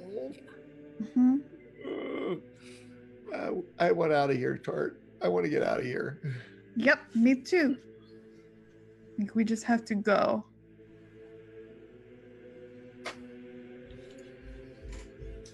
So you guys Just move can in. just to move. Yeah.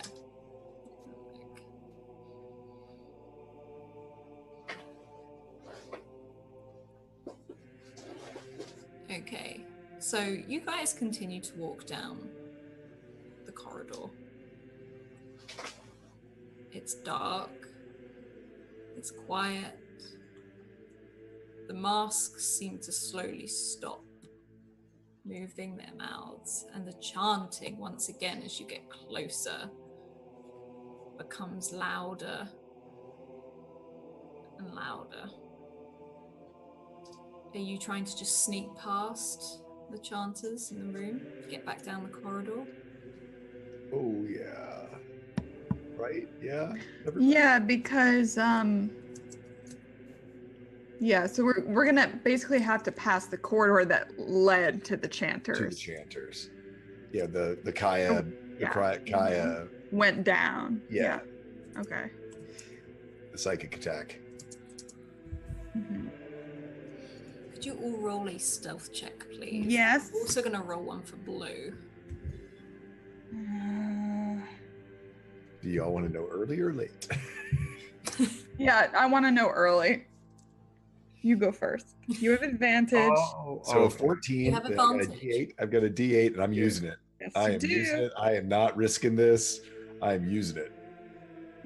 Nice. Nice. Oh, nice. That's a 20. The stealthiest you've ever been. Woohoo. 24. Okay. Nice, nice. All of you, Blue and Emet included,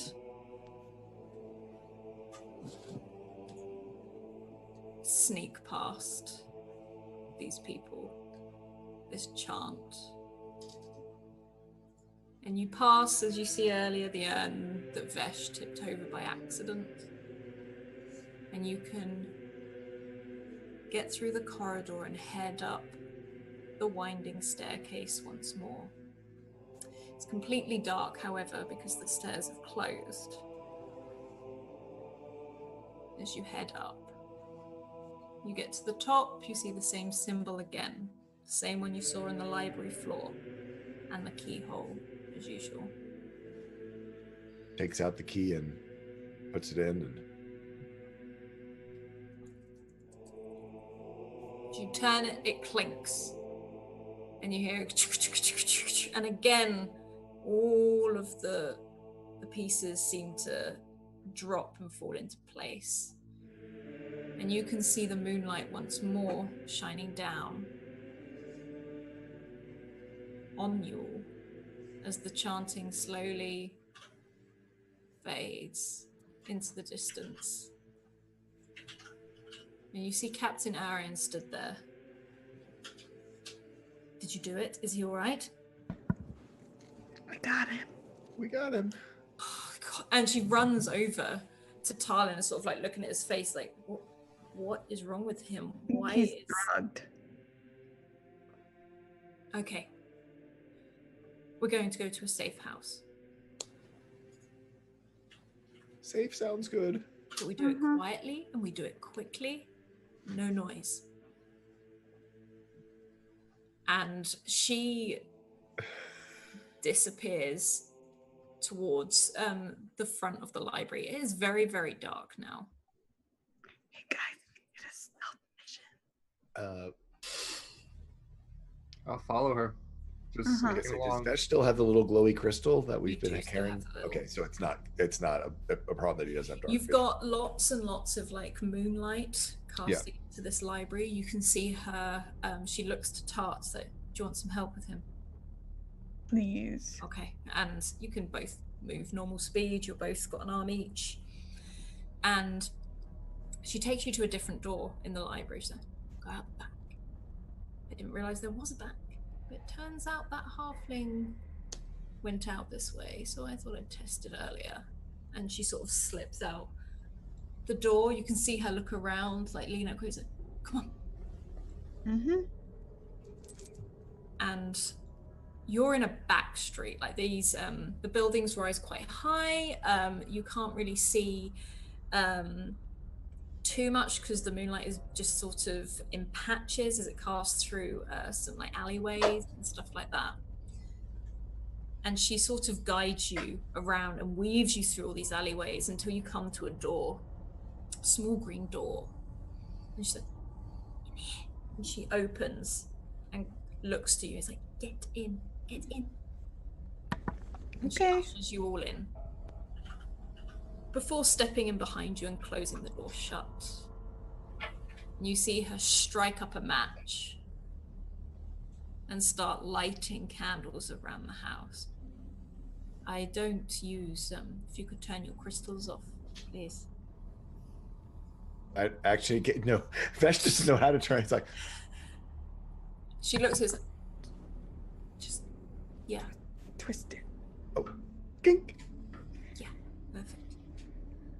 And then she looks to all of you, and you're in a fairly standard home. This looks to be 3 stories. There's a big hearth at the center. You're in a sort of kitchen bit with a table. And she starts pulling what looks like almost like a sofa out from the wall. And she's like, put him on here. And who's that? Like, as she looks over at Emet carrying this other boy. The sweeper boy. Someone else they took. Sweet boy. Okay, fine. Like, just put him on the sofa. And she starts checking Tarlan and this sweeper boy. Yeah. I think they just had them drugged. It looks that way. She's like taking his face and moving it from side to side, like tapping it, not slapping it, like tapping it on the side. He's gonna have to sleep it off. Do you have anything particularly strong to drink? Yes. Yeah, yes I do. And she walks over to like this dresser type cabinet thing and just opens up, and there's all manner of whiskey, rum, wine, you name it, it's in there. She's like, how bad was it? Fuck me right up. That's how bad it was. Whiskey it is. And she just reaches up and just passes the bottle over to Kaya. Kaya uncorks it with her teeth and just begins drinking. But is everyone okay? Yeah. You folks start hearing Vesh hyperventilating because as she was lighting candles and he went to turn the crystal, he saw his hands. Oh, hey. Hey, buddy. Emet hasn't noticed yet. So the moment you start hyperventilating, he like rushes up to you, then realizes he actually has no idea what he's about to do, and then kind of like stops. It's okay. It's okay. Sees your hands and looks at his own. We match. Darling, it's fine. It's normal. Perfectly normal. Every growing boy goes through it at one point or another. You just want to try not to do that so much. Vesh, I think I can help you. I think something happened down there. Maybe some stray magic from them chanting. I think I can try and fix this, okay? Oh. Give me your hands. He kind of smiles at Emmett, and it's just like, if this doesn't work, your hands work okay, don't they? Right? They work all right, don't they, Emmett? He's very strong. Okay, they'll be good, strong hands, even if it's okay. Just look at me. Look at me. Okay. Close your eyes. And she like takes his hands in hers and she kisses both of the palms and casts dispel magic. As you do this, you see your hands, all the cracks where the rocks were and everything start to gradually disappear and fade. And the grey on your hands, you can see returning to the normal sort of skin colour all the way down your hand. However, they still seem permanently slightly paler than they always were, than they ever were. Okay. We'll just chalk it up to one more thing going on with me. Okay. And yep, we match. And well, I guess I'm skin again, but hey, look, looks like I'm wearing gloves. I can be fancy white glove guy. We just gotta get you a nice moisturizer, darling, that's all. I probably have some in my bag. It's very expensive though, and your hands are very large. I'll rub it in.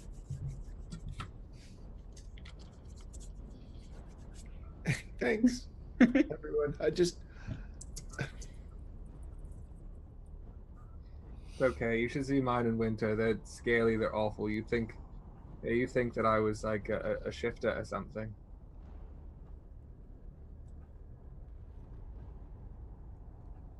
You know, those beastly folk. They come in scaly versions. Mm-hmm. It's alright, keep it. And she just knocks back another giant swig of the whiskey. And Tarlan suddenly makes like a yelp. You go, ah, as if he's just woken up. What? Wait, what? No. And he starts backing away from all of you. No. And Arian's like, Tarlan, it's okay. And he's like, no. Like, he's like crawling up this like sofa to try and get away. You're safe, Tarlan. It's us. It's Tart. We got you out of that bad place. The real Tart? The real one? There's one and only. Okay. And what about you? Are you the real Vesh? Are you the real Emet? Are you the real Kaya? Wait. Okay. I think he was having I hallucinations. think Besh like takes a step towards him and completely trips and all but falls over, and it, ends up all but knocking over half the things in the room. But he kind of catches himself. Yeah, it's us. Oh, Ta-da! yeah. Cocks his head and is like, I assume I am the real Emmet. You. But then again, Confuse him. Say yes. yes. Yes, I am. And his eyes are darting about the place. He's like, I don't remember you getting me out. I think you were pretty high, buddy, but we did.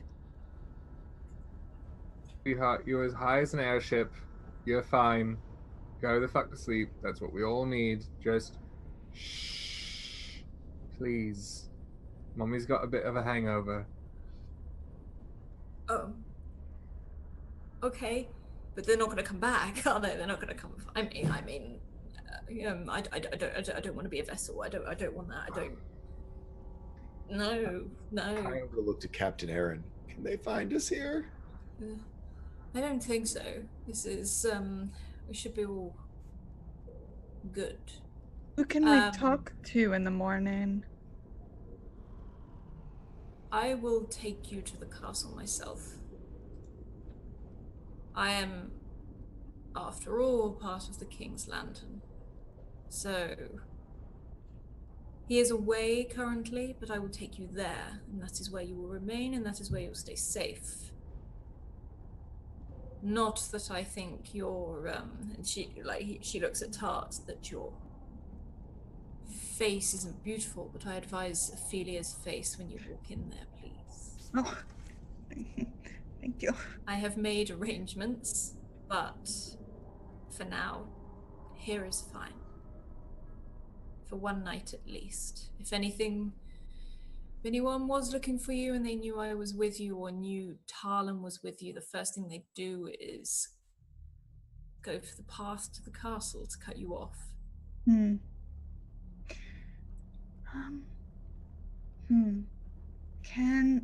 What is this sweeper boy doing? He is smiling. But he's just looking around the room like... Excuse me, what is your name? May. Yep, please tell me you remember. I don't know. Yep, okay. Do you mind if I just do a quick physical examination of you? Yeah, I guess so.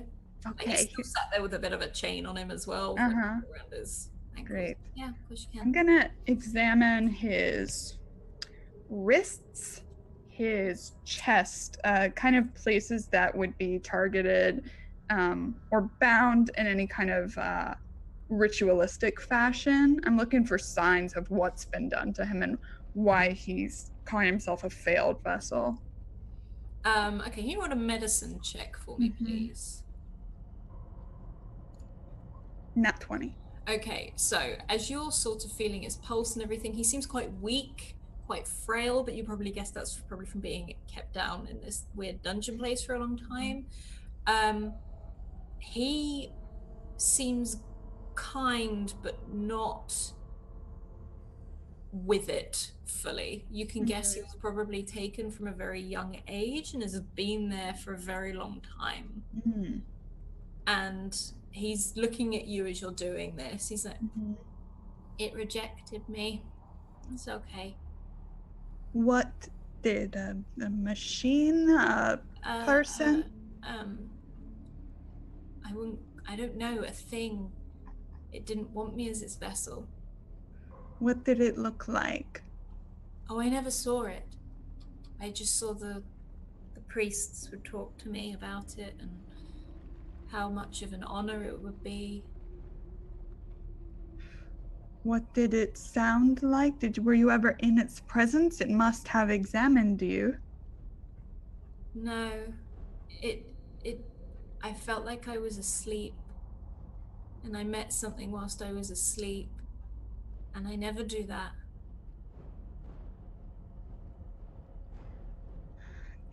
any words to describe it?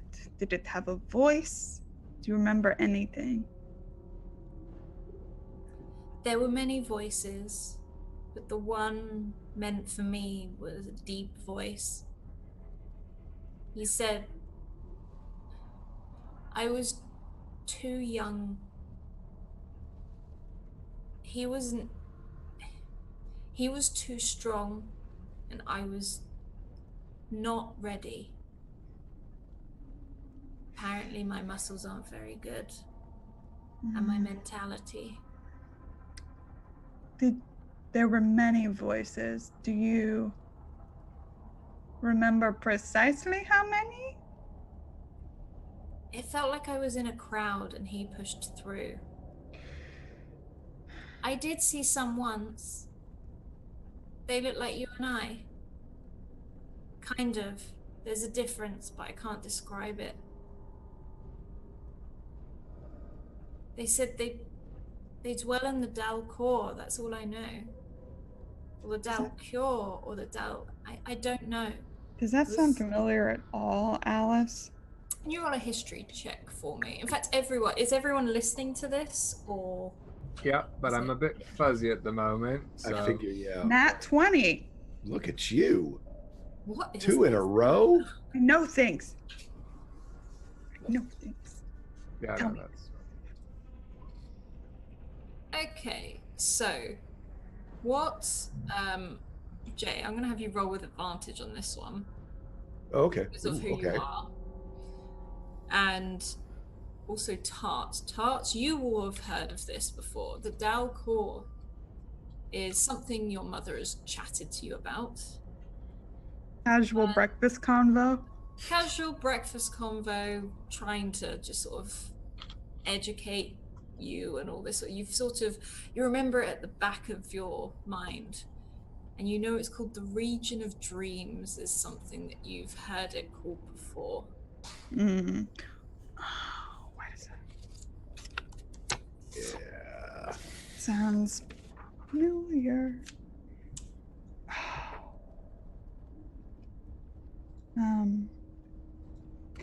Okay. I have a vague notion of what I think is going on.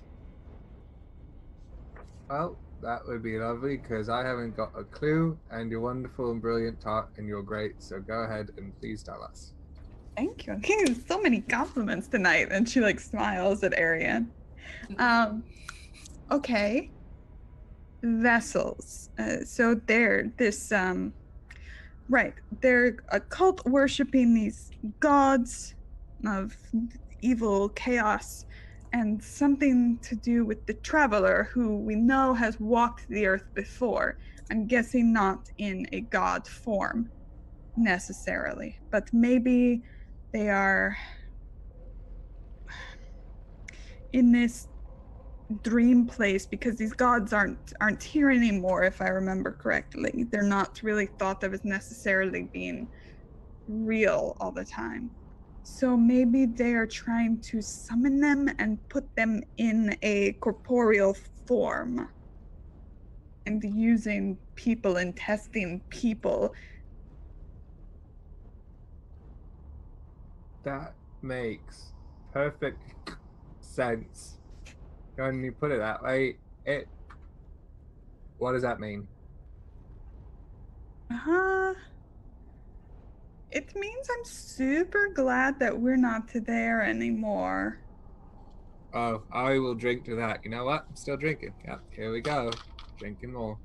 Heart's looking at Kaya particularly. Vesh is almost gone as pale as his hands, his face drained of colors.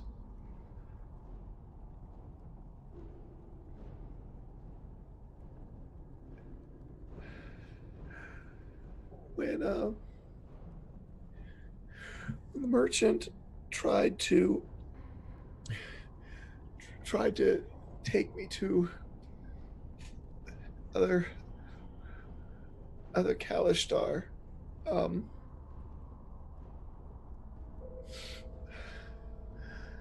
when they ran me off, it was because they thought that I was possessed. That I was possessed by the things that live in the Dalkior. It's the dreaming dark. They thought that because I was changing that meant that I had been corrupted, that I couldn't be a part of my people. Changing. Points at Vesh, points at Emet. Changing. Points at Kaya. Changing. Points at herself. Changeling. I'm very, very glad we did not get caught. I would think that they're going to... I don't know if Tarlin would have worked either. There's a university here. Maybe if we go there, we can do some more research. Or if the castle has a library, I think they were working on summoning something. I don't know if it's the Dark Six or the Traveler. The Traveler is not part of the Dark Six, so damn cult. Kesh keeps sort of opening and closing his mouth. Like a fish. Like a fish. Do you want to say something, Vesh? Have you thought of something?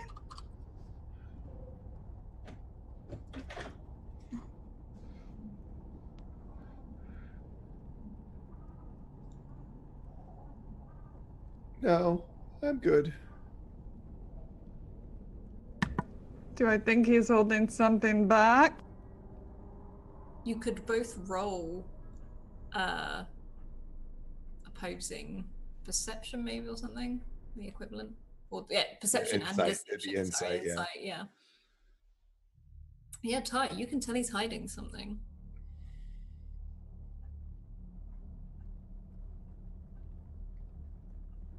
I was trying to wait for my printer to stop making noises. Hello. Vesh. I'm not ready to talk about it yet. Okay. That's fine.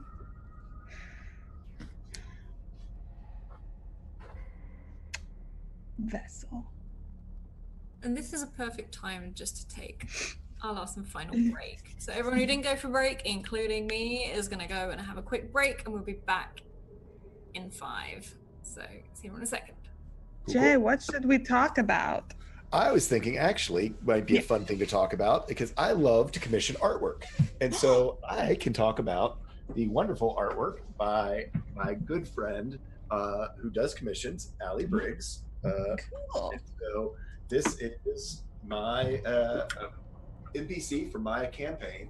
And let me get back so people can actually, I had to move the chair out of the way. NPC for my campaign, which is an alehouse drake. She is takes her name is Agatha, and she basically was based off of my descriptions that I gave to Allie Briggs, and I'll link her in our chat once I can get myself to Twitter and do the thing. But I just thought it'd be kind of cool. She does lots of dragons and other mythological creatures. So if you've got like an NPC or some artwork you want done, she's great to work with. I was super, super impressed with what she did. I just basically said that it's this small, little, sweet old dragon that has coloration like a gold and white koi, and she wears her little glasses with little pearls that go around behind her neck. And I was super, super happy with it. So I always am a huge fan of commissioning artwork, and encourage other people to support all the wonderful artists in the D&D. So now I've knocked my green screen over. In the D&D community. For most any price point out there, you can find an artist who can draw up NPCs, your player characters, all those things for you. I have someone that I really, really love on Twitter called at the Black Wolf 94. Her name is Val. She's a comic book artist, and she did this piece for me for Project Athena, which is a Pulp Cthulhu game that I play in. I'm gonna move so you can see it, but it's my favorite commissioned art that I've ever gotten. Val is super talented. She works on a comic called Starfall. That's her original artwork. She is super excellent to work with. So she's at the Black Wolf 94 over on Twitter. And please, if you ever talk to her about commissions, send her my love. Because again, this is like my favorite piece of art that I've ever gotten commissioned. So beautiful. Where's my character? I'm always sitting on top of her. I know. I always have to do the same thing. There she is. Beautiful. It's so happy. It's like one of those pulpy comic book covers like they did with the Indiana Jones series, or like the animated illustrated Star Wars posters. Yeah, so she is an artist that I love very, very much. So yeah, so there's Allie's link there in the link in the chat. So if you're interested in creatures with tons of personality and that look great, that is one of her pieces of work. And I love how she, it's an alehouse drake, put her there on the table with her mug and kind of creepy little skull thing, because she did that type of stuff. So yeah, so my big thing is, hey, everything, literally, if you just look through Twitter, I retweet tons of art and tons of people who are opening commissions. Literally, there's price points out there for as little as $5, $10, $15 per piece, all the way up to hiring a professional, like, published artist, which will cost you more. But a lot of them do have availability. You can use them. There's tons of them out there, so I highly encourage it. I'm glad we're talking art, because yeah, I love so much art. I just when I have more money, I will just be buying all the art. Like, I just there's so many good artists out there that don't get screen time is not the word I'm looking for, but a lot of like exposure or something like that. So when I do like to try and share or contribute to an artist. Like, I'm hoping for like season 2 and everything like that, we'll get as much art as we can, because I just love art. And I like seeing people's different interpretations of characters we play and stuff like that. I find that fascinating to see how people see everything. Anyway, I'm jabbering about art now, so let's jump back in, because I will keep going. Yeah, so carry on, Vesh. I think Vesh was just saying... I mean, I think just saying that he's not ready to talk about. I'm not quite ready to. I don't know what it all means. You don't have to talk about it right now, but something very, very bad is going on beneath this city.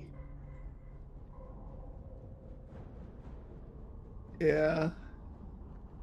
It seems there is a lot more than we realized. And Aaron just sort of looks back at all of you.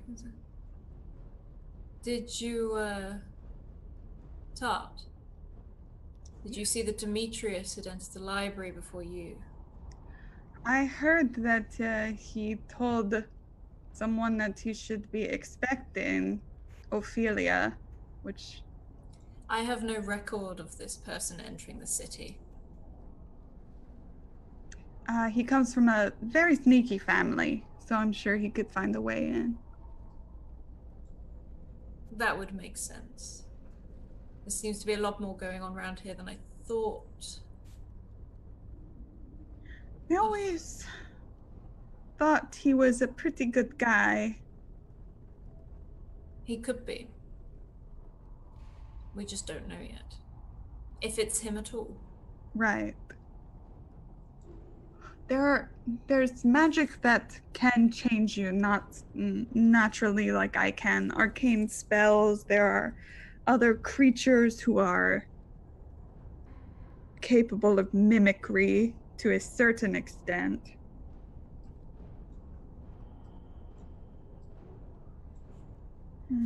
It is my job to find people like that.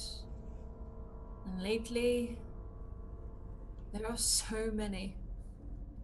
More than... I don't mean you, of course.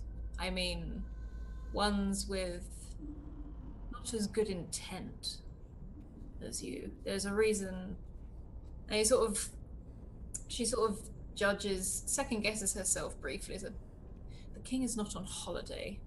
The king has been sent away for his own protection. It just happened to coincide with his holiday. People in the court? In the court, in the palace, in the libraries, everything. I'm not too sure yet myself. I feel I trust you well enough. So no one can tell who people really are? Is that what you're saying? Have you heard of the Cabinet of Faces? We saw a big long hallway of masks. Is that the same? That Someone could said be that. representing them, I suppose. They were talking. It was weird.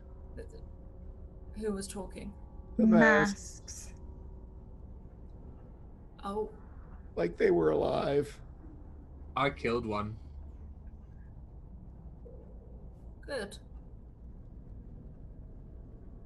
It feels weird that it was on my face and then it was moving. Yes, It kind I of does don't- that. Yeah, you can see her sort of like a little bit as well, like, You know what? I'm glad it's dead. It was uncomfortable. It was itchy. It smelled funny. I'm glad. That there's a way to tell if it's illusion magic. It's not the same as what I do. I change. It is a difficult one. The Cabinet of Faces is a secret organization, if you will, of changelings, doppelgangers. They are probably the biggest pain in my backside. They do the opposite of what I do. They work their way to sway major governments to a nefarious end. They have very closely held secrets all throughout Eberron. Only a few people believe in its existence, and from the masks you saw, I believe it even more. All we know is that the cabinet as a whole is ruled by 6 of these doppelgangers. And to be honest, I don't think they know who each other are as it is. None of them will allow you to, well, won't allow each other to see their own identities. Did you say 6? Mm-hmm. I did. You know what? At this point, maybe they don't know who they are. Maybe they're just gonna fall into anonymity because I have no clue anymore. Do you have any more of this? It's almost out. And she just sort of reaches up and passes you, and I'm just like, you seem like you've had a rough night. Love you. Mm. Huh. Ah. No one knows their true identities. I do not think even they know their true identities. That's what makes them so difficult to catch. However, we have a general idea of where some of them operate. One of the main ones is in Shan. I'm Ooh. not too sure who they are, but they move, they travel. They take inspiration from one of their favorites, the Traveler. They are strange, twisted people that believe they are descendants of the Traveler, which is impossible. Is the Traveler... Clearly gets around a lot. Second time, third, fourth, fifth Is he a time we've had him tonight. changer? He wears many faces. He has unlimited faces. That's why they take inspiration from him. Mm. I don't know. What if one of you are the Traveler right now? You could be sat in the room, listening to every word I say. Huh. The Traveler, Interesting. The Traveler walks the earth and changes his faces at will. He offers gifts, however, they may not be gifts, but rather curses. But they are tempting nonetheless, so I've heard. But this is just stories. This is not... Darling, if you think that if I was the drunk, I would get this traveler so easy.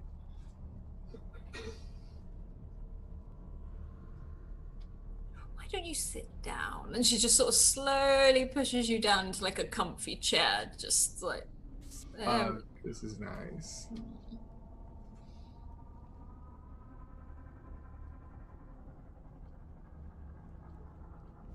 I think we all need a good night's rest. Tart, you say the smartest things. It's true.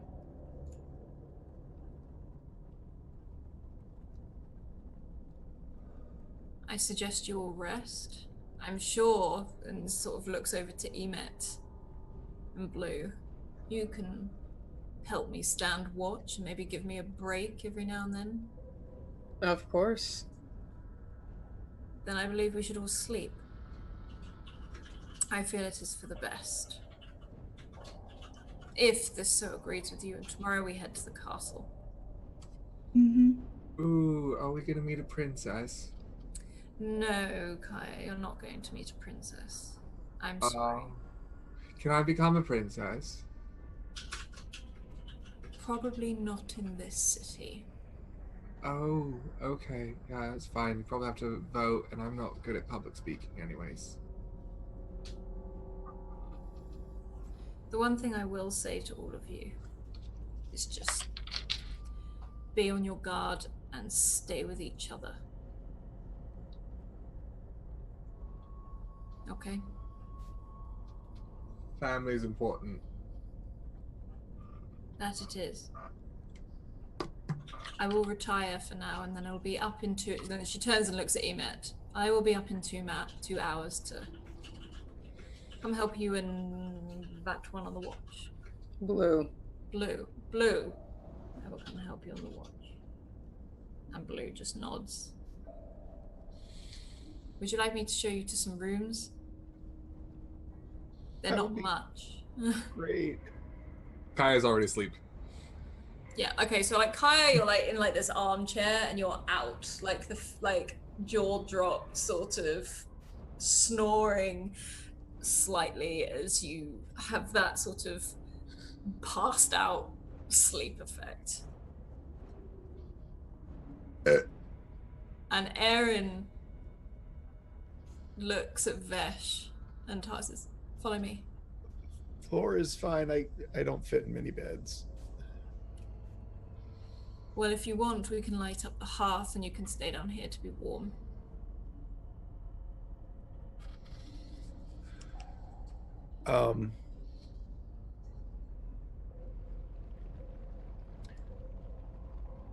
Vesh,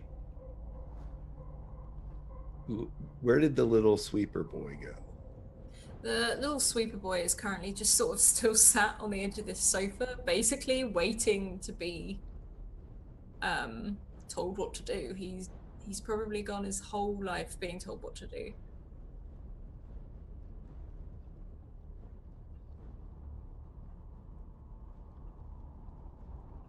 Where's Emmet staying? I'll stay close to Emmet. Probably in this main room. Or patrolling This down would be the great. hallways. And basically, Vesh finds himself sort of a corner where Emmett's between him and everyone else because he keeps hearing the that people could be anyone, and that freaks him out. Any one of us could be the traveler, or I mean, it's almost like a ghost story. It's like you've told a kid a ghost story. What about Tart? Tart will. They can bring Tarlin up to a room. She'll like stay in that room. Yeah, Tarlin sort of like quite weakly, but with you and Aaron's help, gets to his feet. Mm-hmm. And he's just like really wide-eyed. He's relaxed, but you can tell it's out of fear. It's not out of anything else.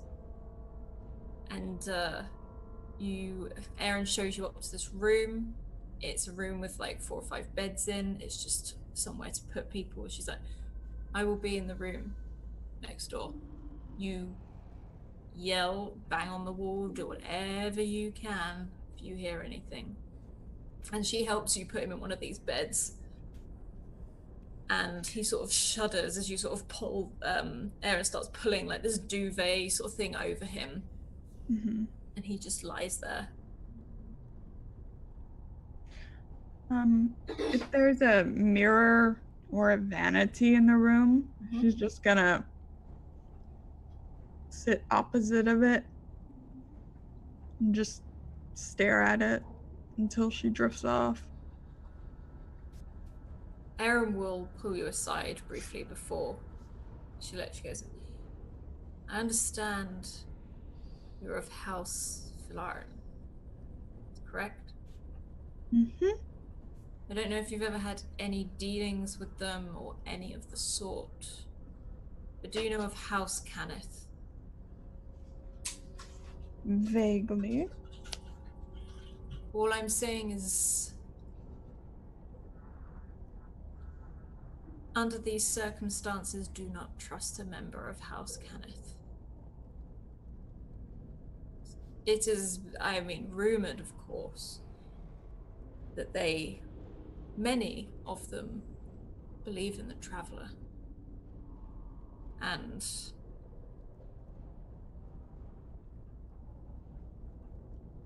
they have the ability to change things to how they want, very much like all the houses. But, and she sort of leans in, is like, your friends downstairs, don't forget they're the house that created them.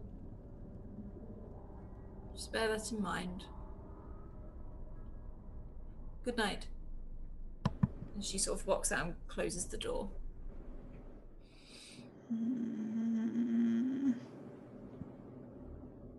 Okay.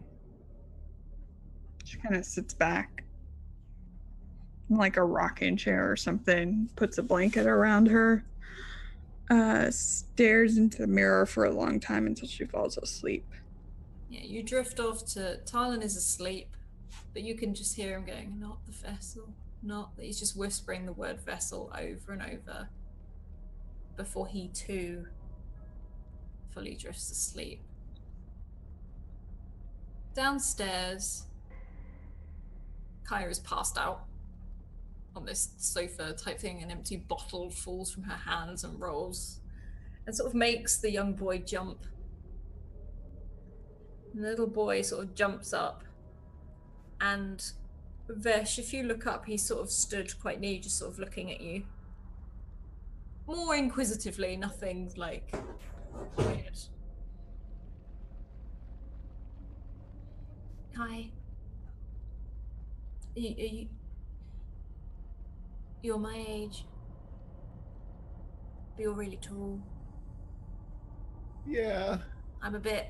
And you just sort of like look at his body that is quite slim and weedy, and he's like, how is it can I sit? He kind of looks at him and,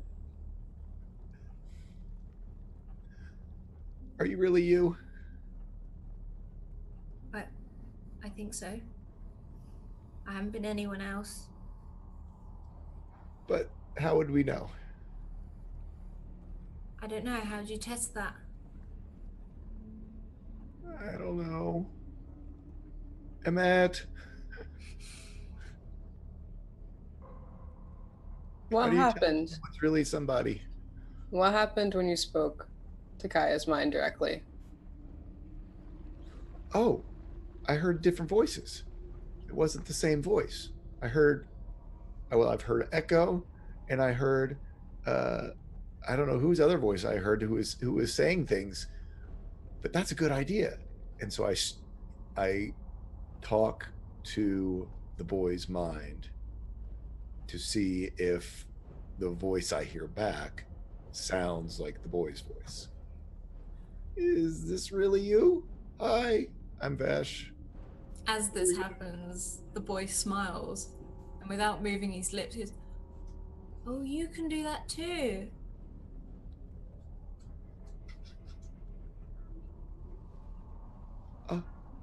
Are you a Kalashari? I never had to have a name before.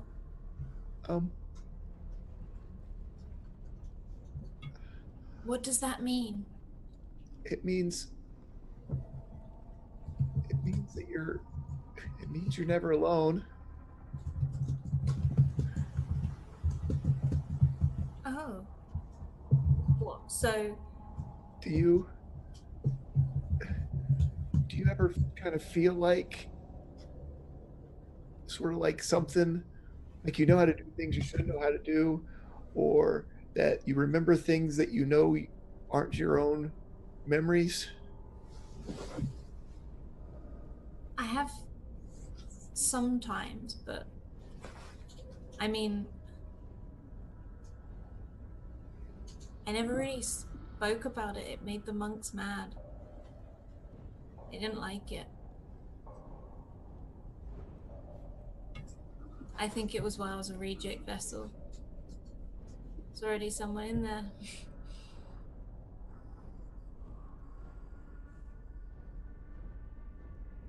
Huh. I wonder if that means that we can't be vessels. Because we've already got someone in there. And like you won't hear any of this, but you see this other boy like shrug as he's still doing all the movements as if he's talking. Like he's moving his hands as well. And Vesh, still talking telepathically, goes, I was worried. Why? I was worried because you said the reason why you couldn't be a vessel was because you were too young and he was too strong. And I was worried that maybe he was wanting me to be a vessel. Because I am kind of big. Well, I tell you what I think. When I heard all the whispers and everything like that, it was this main voice that broke through and told this other voice to go away. That's all I know. Something stopped him coming in. It wasn't me. I'm not strong enough. There's something else. And like again, you'll see like this boy tap his head as I've got someone who looks after me. I think you are like me. But well, I'm kind of different because I'm from Cyre, and I don't know. We're trying to figure it out. But reason that I didn't tell Tart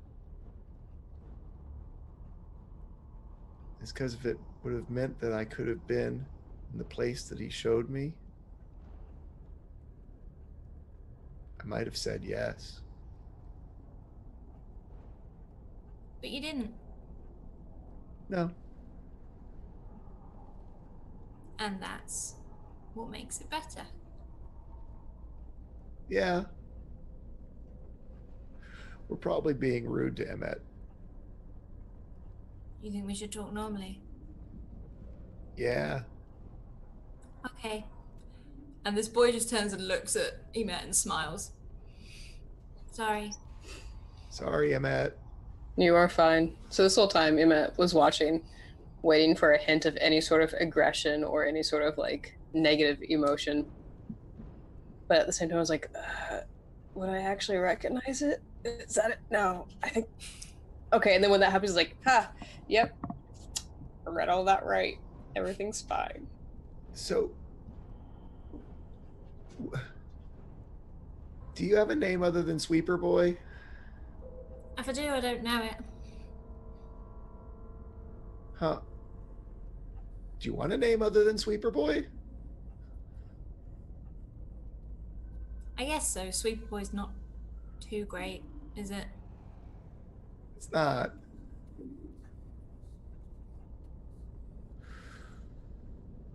Well, what are your names? I'm Vesh. And that's Emmet. Hi. Hello. And he sort of looks around. Did you just pick a name out the blue? Well, it's usually, well, your parents either give it to you or something that means something to you. Mean. You can see him pondering, and you can hear a long list of words that starts running through his head, and the words when you say what's important to you, and he starts running through basics. He starts running through names of food. He starts running drink, his broom. He's not seen that much. He's sort of So I pick up the broom. What's the broom made out of? It's just like wood and like I guess almost like straw sort of bundled together with like twine. Just it's a really rough like it doesn't look like something someone's bought. This looks like something someone has made.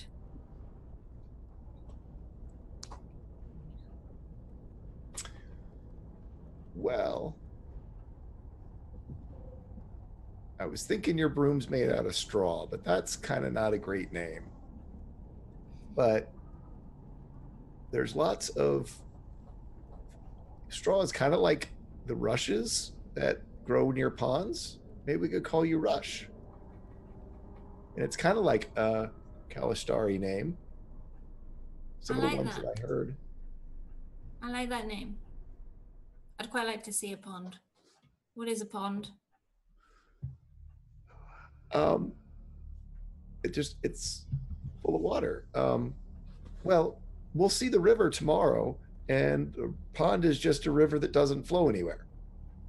He feels very smart that he came up with that. Oh, okay. Maybe I'll see it tomorrow then. Is that right, Emmet? I mean, you were out in the woods a lot more. You probably know more about ponds. Reeds, rushes. Ooh, Reed's nice too. Maybe now Rush is good. Rush is a strong name. I like it. I like it too. And Blue, you see sort of slowly disappear upstairs. He walks upstairs, he sort of aches, like you can hear like the stairs ache underneath his weight. And he goes and stands outside Tart's door. He sort of peers in at first to check it's Tart's door, sees them both asleep.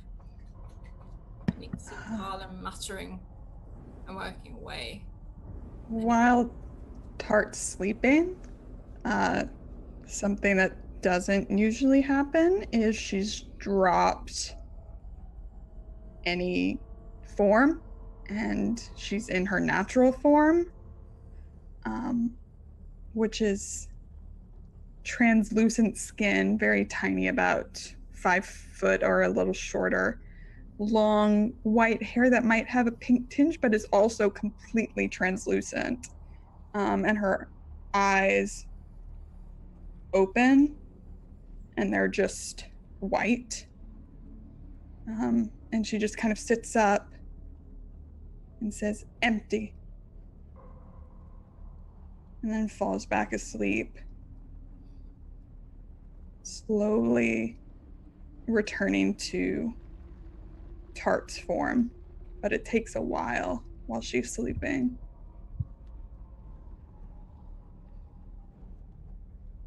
As the evening presses on, you all sleep. Rush, the new... Sorry, yes? Yeah, as a quick note, I would have eventually invited Rush to come over and sort of curl up over near the hearth with me. Yeah, Rush would have got up, probably seen Kaya just sort of put an awkward blanket across and moved not very well, but a bit timid. So if like Kaya's like drunk in the sleep, probably sort of quickly dart away from Kaya again. And Rush will go and curl up near Vesh. And Emet, you stand and watch. And Tart, you sleep. And Talon mutters and murmurs. And Blue stands by the door. And Aaron walks up to him. Like, yeah. Gotta take first watch. Okay, fine. And Blue nods. And she walks downstairs. And she goes over to Emet. First watch. I'll be up for 3 hours. And then I leave for the castle. Take these with you. And she pulls out like this letter with a seal of wrote on it. And hands it to him. Emet puts it in one of his many, many pockets. There are 2 letters within. One with my signature to get you in. And another is a letter for the girl upstairs from her mother. Give it to her in the morning. Sleep well. And she opens the door and closes it again. But you can tell she's just stood by the door. She hasn't left or gone anywhere. So is she planning just to stand watch for a couple hours before her shift? Before she leaves. If I recognize that that's what she was meaning, Mm-hmm. Emet offers, I do not sleep. If you want to sleep longer before your shift, show me the weak points, and I will watch. And she looks at you and smiles and says, I will have 1 hour more. No more than that. And she points out some of the weak spots for you. There seems to be very few. This is a lockdown house. Everyone is meant to be safe in here. As I realize, I wait for like another one for her to point out, and when she doesn't, Emet chuckles deeply and is like, this is well done. It should be. It's my house. And she disappears back upstairs. And that is where we will leave this week's Eberron. Okay. So we will hop around each and every one of you lovely people again. Just say your favorite bit and where we can find you. Promote yourself, promote yourself. So we will go around again. So we start off with Derek or Kaya. How's that? Hi, everybody. Yeah, sorry, had to take a second to unmute myself. Yeah, so I'm Derek, or as you might find me on the Twitterverse and other places in this giant ethereal meshmash of electronics, Archmage Derek. On Twitter, I'm Archmage_Derek. And you can also find me at themagecollege.wordpress.com, where myself, my awesome wife Kana, and our friend Tahina create 5e subclasses, spells, feats, and other fantastic, in my opinion, content. This past week, we released not 1, but 2 different products on DM's Guild. One is an art edition of Character Folio Anya, which we introduce a bunch of cool, like, roguish stuff with, like, werecat races, and then the other one was Children Night to celebrate Halloween for Dhampir and half vampires. I know, it's a lot of stuff. Those links will be in chat, I promise you. My favorite part, goodness. I think my favorite part, and this probably came from just everything I've experienced on the channel, I loved the way that Lauren explained how the wild magic search could have possibly happened just by being around the chanting. I was like, that's brilliant. That's absolutely fucking brilliant. And then just, I loved the just, whole creepiness of it. The mass stalking was shocking. But yeah, again, thank you so much for having me. And Awesome. I promise the hood will be explained at some point. Awesome, thank you. And then we'll hop down to our very own Tart or Lauren. Hi. Let's see. My favorite part, probably the general atmosphere of the whole episode. It was really oppressive, but I liked it. Which is that's normal for me. Let's see. I have so many theories. I'm such a schemer. I'm like looking at all my notes. You love like theories. You can throw those my way whenever you want. So many theories. Yes. So I liked the whole thing, especially that hot guard lady calling me beautiful. That's fine. I'm okay with that. Anyway, I'm Lauren. I'm That's All Too Ginger over on Twitter. I play games around the internet with my friends, like this game. On Friday, I am on Off the Table, playing some Lady Blackbird. It's a sister show to a show that's on this channel, and it's our penultimate episode. So that's super exciting. Secret shall be revealed. And then on Sunday nights is my main thing. It's Pulp Cthulhu. It's Project Athena, which I was talking about during one of the breaks. That's at 7 p.m. Eastern on twitch.tv/Grimjack21502. We just had our second episode, and I got to charm some snake dogs. So winning everything. And then I'll be back here on Mondays. Awesome stuff. Thank you. Then we hop over to Tool School or Poor Sweet Vesh. Hey, no, I had a great time. Yeah, no, I'm Tall Squall. You can find me all over the internet as Tall Squall, doing all sorts of things. If you follow my Twitter, that is where you will find the most up-to-date things that I do. I do a little bit of very casual WoW streams. I also play some games online with my buddy Bird vs. Plane. We write some modules as well. We've got lots of irons in the fire for different things going on. And I'm on this show. I'm on Midgard over on the Encounter Roleplay channel tomorrow night. And I also DM my own campaign on Saturdays at 2 p.m. Eastern. So yeah, feel free to come check out any of those things. I had a great time. The Wall of Masks was super creepy, super liked it. And the blind monk not reacting was kind of creepy as well. But yeah, no, I think it is. I think it's going to be super cool to see where it goes. I was really thinking that Vesh might have been, the Sweeper Boys Rush's replacement, because that just kind of seemed like that might have been a thing, and was being tempted with a home, and that was why I didn't want to talk to Tart, because he might say yes if that were an offer. And so anyway, that's me, and I had a great time. Can't wait to see you next week.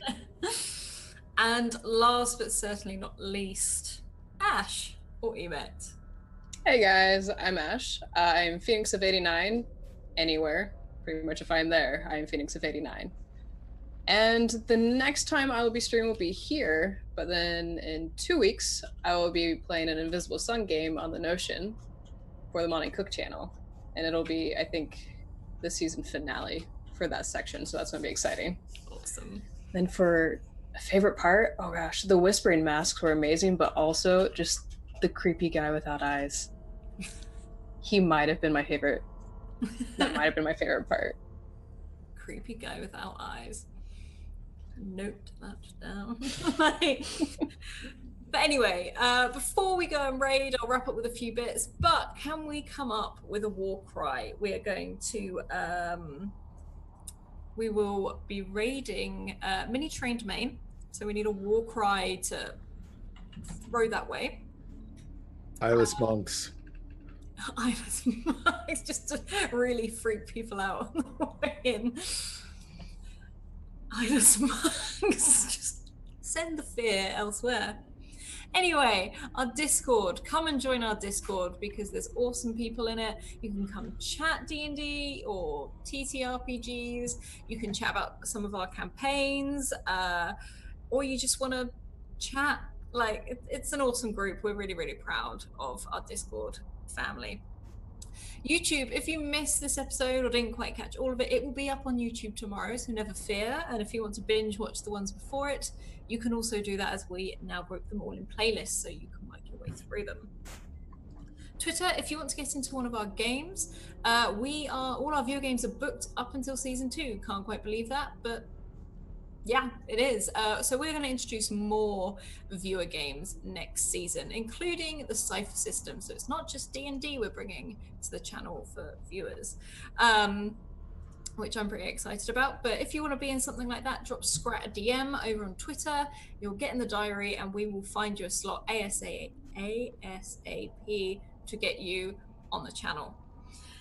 We are now full-time, which means you guys are awesome for a start that we can be full-time. And if you want to support us, we can do that via merch or Patreon. Our merch goes through Redbubble. There's some seriously awesome stuff on there. I think I have most of it now. I know Scrat keeps saying to me that he wants to buy the leggings, which I'm sort of, no, not yet. Please, no. But also Patreon, where there's extra videos, there's articles, there's the articles are free. One of them is written by our very own, I don't know where he is in that, Archmage Derek, he's something like that. All the articles are free, they're really, really awesome, so I recommend a read. And by becoming a patron, you can get things like ringtones, access to videos, art, everything that isn't available anywhere else. And obviously our awesome sponsors, Tool School being one of them, as part of Bird in the Storm, who, as he said, produce awesome modules, and lots of work is, some projects are coming for this. And yes, awesome mugs that you can get that are the size of your head, which that's the only way I drink my coffee now. But yeah, we're going to be doing some more stuff in the future with them, which I'm very excited about. And we also have our sponsor, Mayhem Press, which you can currently see me running this D&D 5e in-space skin every Thursday on Argo 37. Apart from that, I think we're all done. I'm thinking, what do we reckon? Whispering Masks or the Eyeless Monk? What should we go for? Both are equally fairly terrifying. Yeah. Okay. I'm gonna roll a 1d2 for this because I can't choose. One faceless monk and the other one masks. 1. It's the Eyeless Monk. We're gonna go in with this and terrify our wonderful, wonderful channel mini terrain domain with Eyeless Monk. So thank you, everyone. This was a really awesome session, bit dark, but I'm really looking forward to next week. So don't forget to keep evoking emotions, and I'll see you then. Bye.